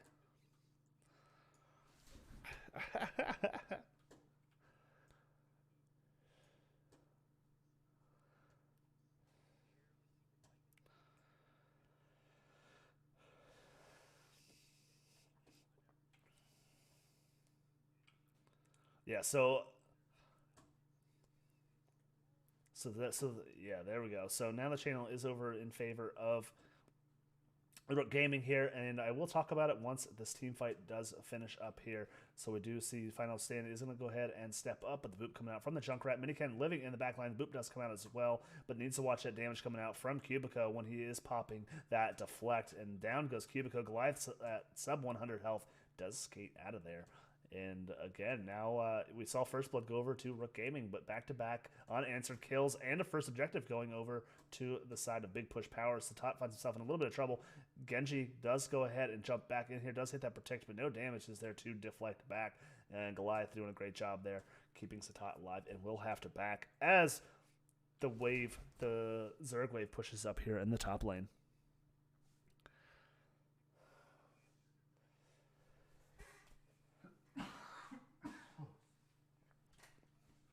Whoops. Yeah, so I did mention, so Genji did see a little bit of a tweak here, and he has his first form of CC at level 1, and we did see Miniken take that as the agile dismount. So Genji lands while mounted. Once he lands his jump onto somebody, will actually slow them. So really detrimental, especially with Stukov silence, as well as a Dahaka dig. So we'll see what happens there. So there you go. There's the slow onto Satat here in the bot lane, throwing out his mini shurikens. The silence coming out as well to condemn to pull him back into that, and then down goes a noob. Just absolutely getting bullied here. Cubico is on the run, and what looked like a strong start for the side of Rook Gaming. Like I said, we do see Big Push Power just continuing that momentum from game number 2.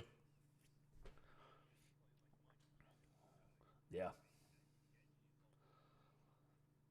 Yeah, Genji's one of those. I mean, I know the devs even mentioned it's a fine line. Great boop coming out from Goliath, but holding that dash to jump back in here. The blind coming out onto Cubico. In comes the charge as well. Miniken with the jump to dodge that bro charge.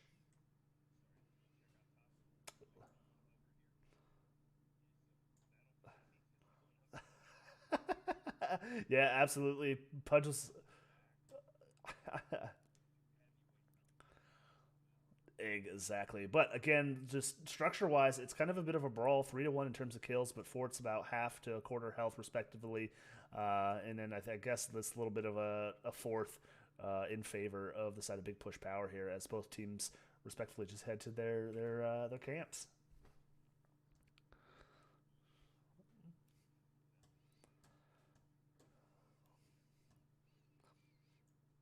Absolutely. So here we go, taking a peek here at the top lane as these camps collide. C2D2 just keeping an eye on Pudge and where he's at as he heads down here to help continue with this camp as well.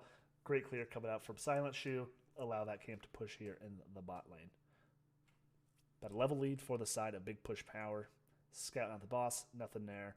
They do see Big Push Power on the wave, clearing this out. In comes Pudge, going to jump in the back line. They're going to jump onto Sovereign here. In comes the Bro Charge, not able to connect on anybody. Condemn does connect on the 4 members to disengage for Fragasteller and the Stukov. Stukov gets caught by Pudge.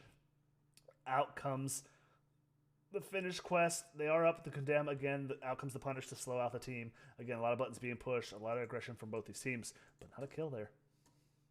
And all the Yep.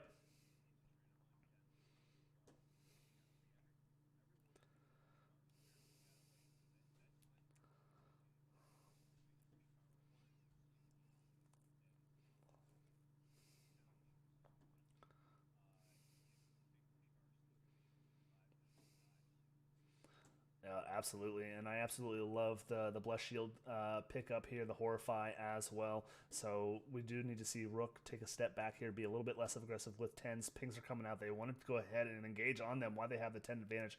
Final Stand steps up to try and connect with a Condemn, but unfortunately, nobody to connect to. Down here in the bot lane, we do see Pudge getting some backline assistance with Cubico here.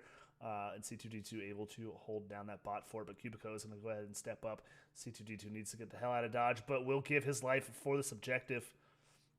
And 10's still not online for the side of Rook Gaming. And we are talking about a full Zerg wave pushing at a keep here at 8 minutes into this game.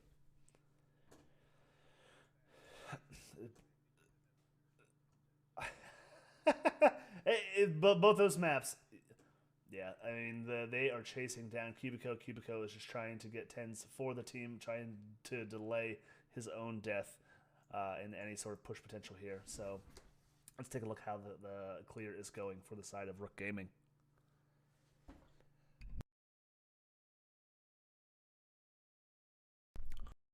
Yeah, Junkrat able to do Junkrat things. So out comes the 10s. Here comes the 10s. Out comes the shove onto Goliath, but not enough to disengage. In comes Satat. Out comes the web wrap onto Genji, and that's what we were looking for. The post-10 team fight coming out from Rook Gaming here. Again, a lot of R buttons being pushed. Nothing happening. Satat finds himself low. Has no mana. Out comes the ult. Does get the high five on to Satat, but in comes Genji using that blade dash. Not able to get the kill or the reset onto Satat, so great job from Goliath keeping Satat alive there. But again, this keep is going to go ahead and start eating some damage. There is still bits and pieces of the Zerg wave still up and available, but Cubico does pop the Odin to halt any sort of re-engage.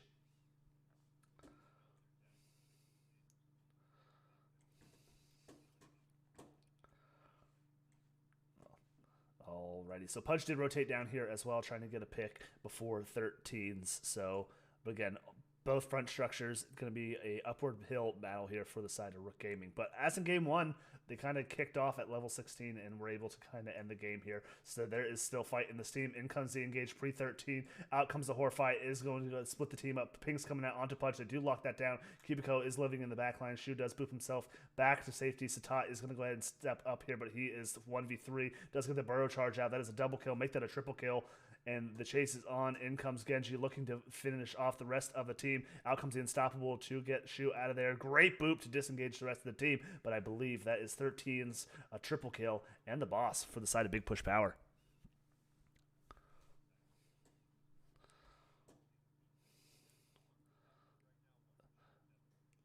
Yep, they got short death timers. I think you just take the victory here. I mean, they got a camp pushing button that needs to be addressed. And like the Punisher in BOE, the boss on this map goes to the lane with the most structure, so it will go top. So put like best case scenario for the side of Big Push Power, you get 2 keeps there. You have 13s.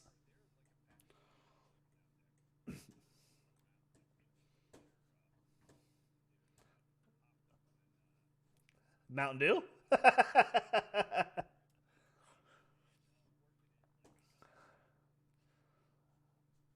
Yeah, absolutely. So here we go. Cubico is going to go ahead and pop the Odin just to try and help clear this mess. But all the while, the boss is up there. Out comes the Riptire. Is going to connect. We do see Genji finish the quest. Final save does rip the Blessed Shield. The Blessed Shield does not connect. We do see Goliath uses his life.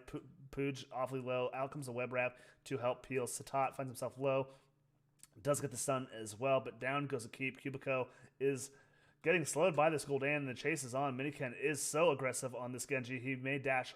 Does get the protect as well. Horrify to disengage the team, so top finds himself a little bit low. C2G2 with the body blocks, looking to get the channel out there as well. Trying to get the body blocks, but does not get anything there. All the while, Boss is pushing. That looks like to be 2 keeps for the side of Big Push Power, and that would be best case scenario. And 13's still not online for the side of Rook Gaming. Excuse me.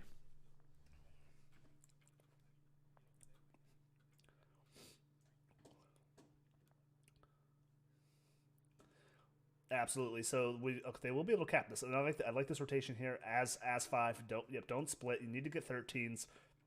Genji's there. I don't know why they're here fighting this. I honestly have no idea. Satat is going to go ahead and step up onto this. Out comes the Master Shove. They do lose this. They have spell armor now against them. Lose spell armor. Down goes Satat. Goliath trying to skate away. Gets the shielding, but Miniken should have dash up. Is going to go ahead and mount. Going to go ahead. Oh, great. Disengage off the mount from Silent Shoe to negate that slow coming out from the Genji. But C2D2 does dig into the back line. Out comes a high 5 as well to try and disengage any of that. Great boop again. All the peels coming out from Goliath and Silent Shoe. But still 2 dead, 15s, and a wave. They're looking to try and finish kills. I was wondering if they're going to try and make a core call here, but it looks like they will just back for objective and try and win the game. Yeah, they can just take the free objective.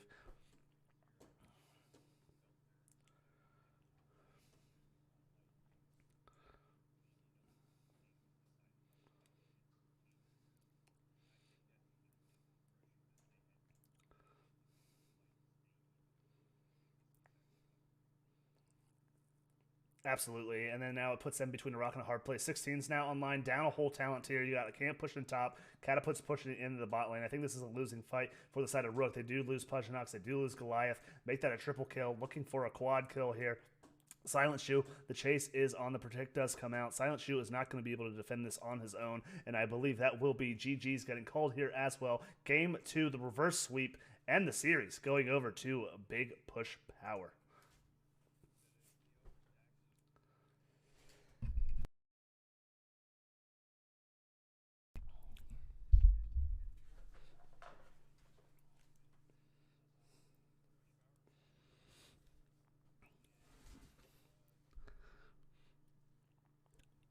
Absolutely.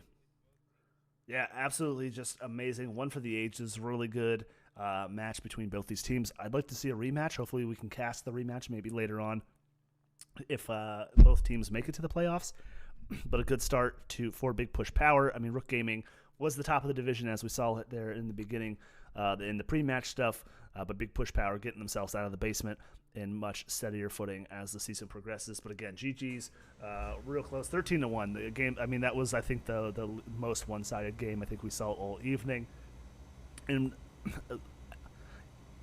I think that's why I personally don't like Braxis. It's very snowbally and it's very hard to come back from those levels down. So, but again, let's see if we can get an interview here.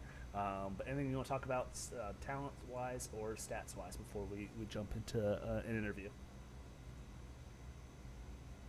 That is fine here. So we can go ahead and jump. No worries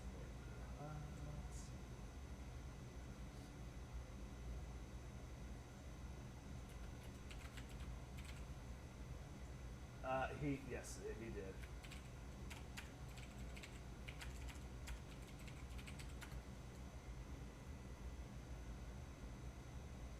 Yes, they picked.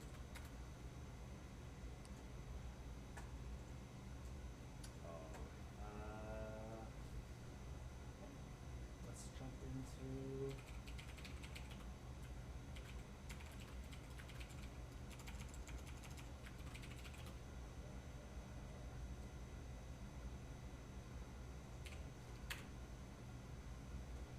Alright, so let's jump into casting lobby number 3.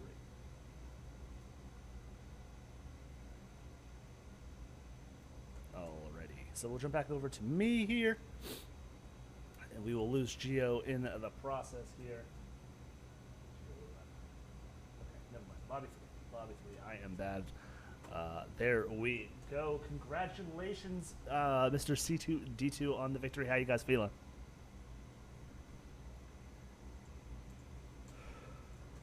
Yeah, absolutely. Gio, like I said, if you do have any questions, feel free to chime in. I don't want to steal all of the thunder here, but yeah, we did mention it would be the first victory here.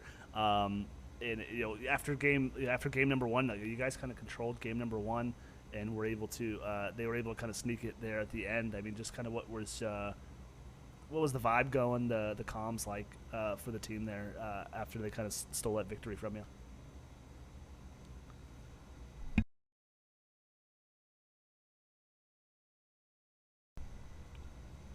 Mhm.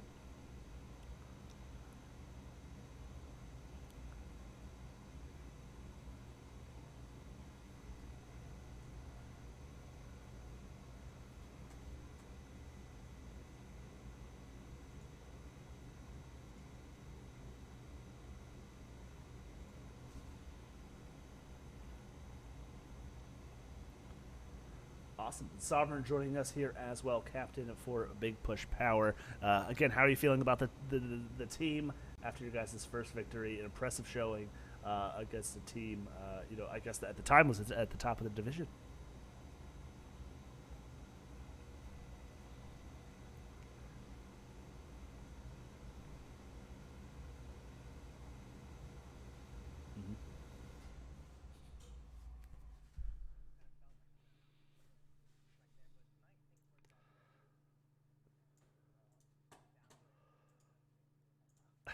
Yeah, just a very impressive win. Gio, any questions you want to ask here at the start?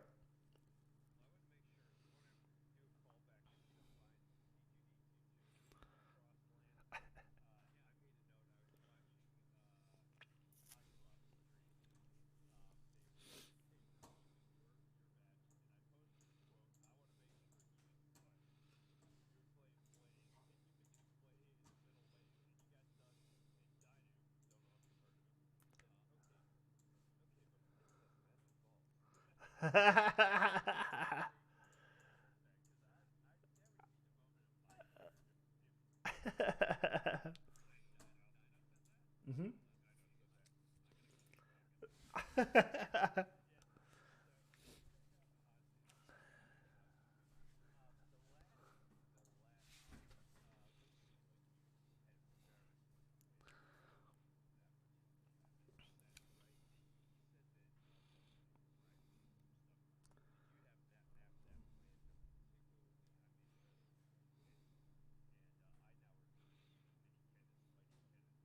Hmm.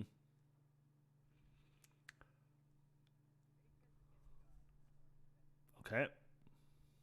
It showed. I mean, like I said, if there was any disbelievers or people that didn't know, I think we all know after that showing there for sure.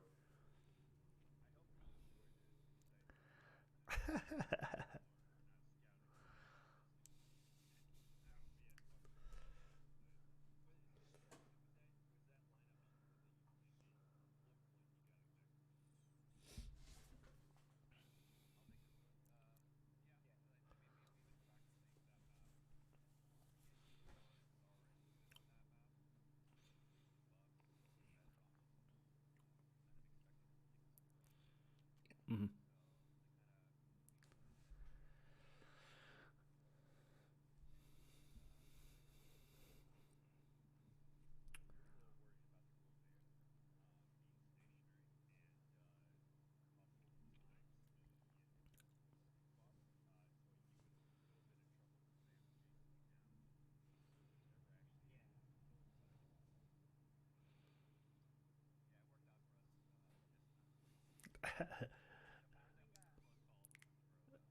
I think Miniken just had enough of Rook distracted enough that it was just Pudge kind of doing like trying to do solo things in the back line. Just again, it was just like look at our hand over here, right? As the team's kind of getting chased by the Samuro.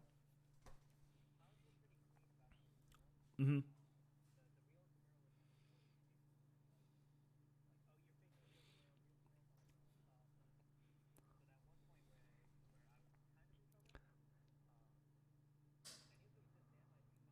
Mm-hmm.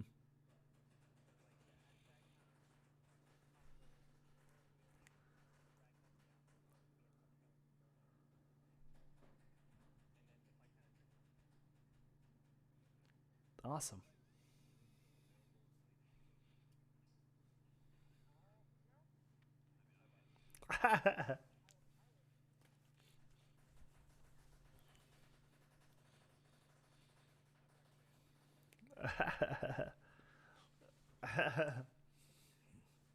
But look, so let's I guess so.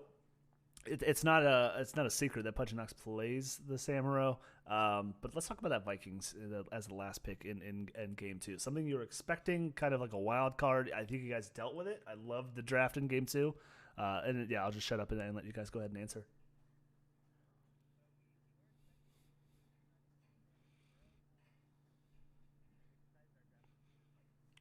Mm-hmm.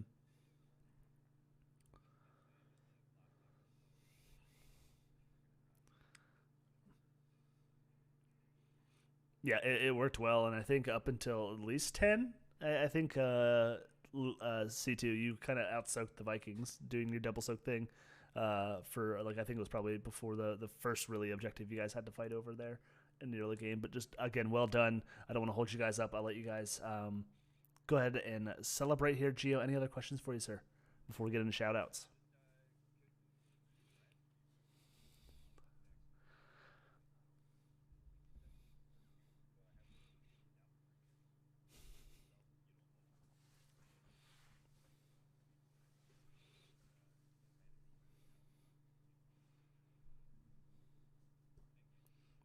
Alrighty, and shout-outs for you guys.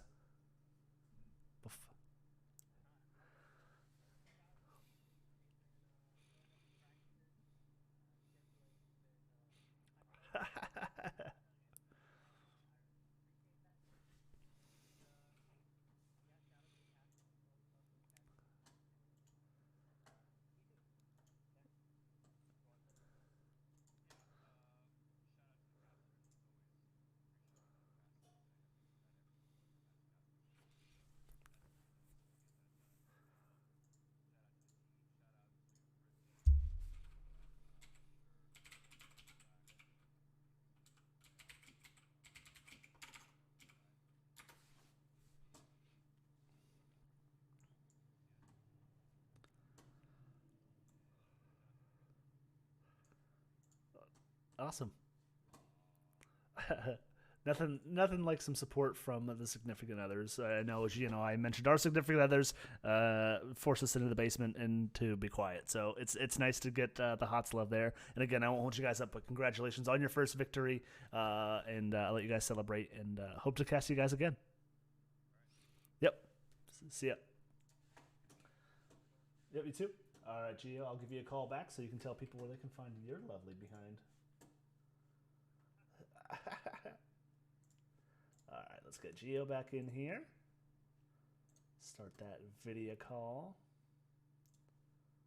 Alrighty. Gio is back in here and we are good to go. Gio, my friend, thank you so much for joining me. I think this is our first cast, together, and then of season 13, man. And if people don't know you, what do you got going on and where can they find you?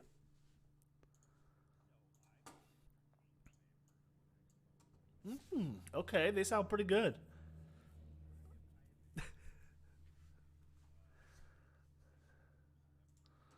Mm-hmm.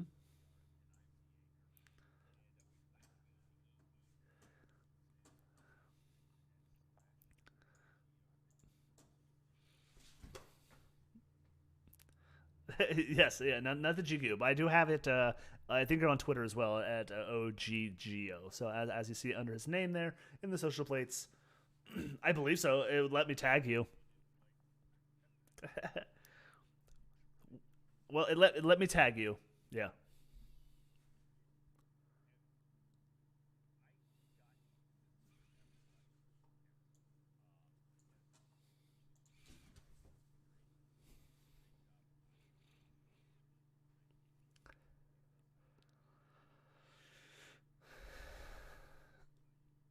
Mm-hmm. No, I appreciate you being here, and we'll spare the viewers at home the brotherly love here. But again, I saw your one cast, the one cast I saw of you, and I think it was friendship from there on. You're always welcome here, my friend. Can't wait to cast with you again. But again, everyone, I am Dax Hots everywhere, social media. And I am actually the owner of Rook Gaming, _Rook Gaming at Twitter. You can follow that team. Big push power. Again, congrats to them to getting that victory. Well-deserved victory. But again, we'll raid over some more NGS action here. I think Weenus is casting, good friend of the channels, so we'll raid over there with double. But again, everyone, thanks for joining. Give a follow. I do plan on getting some more casting going this season. So again, thanks everybody for hanging out with us, and we will see you next time.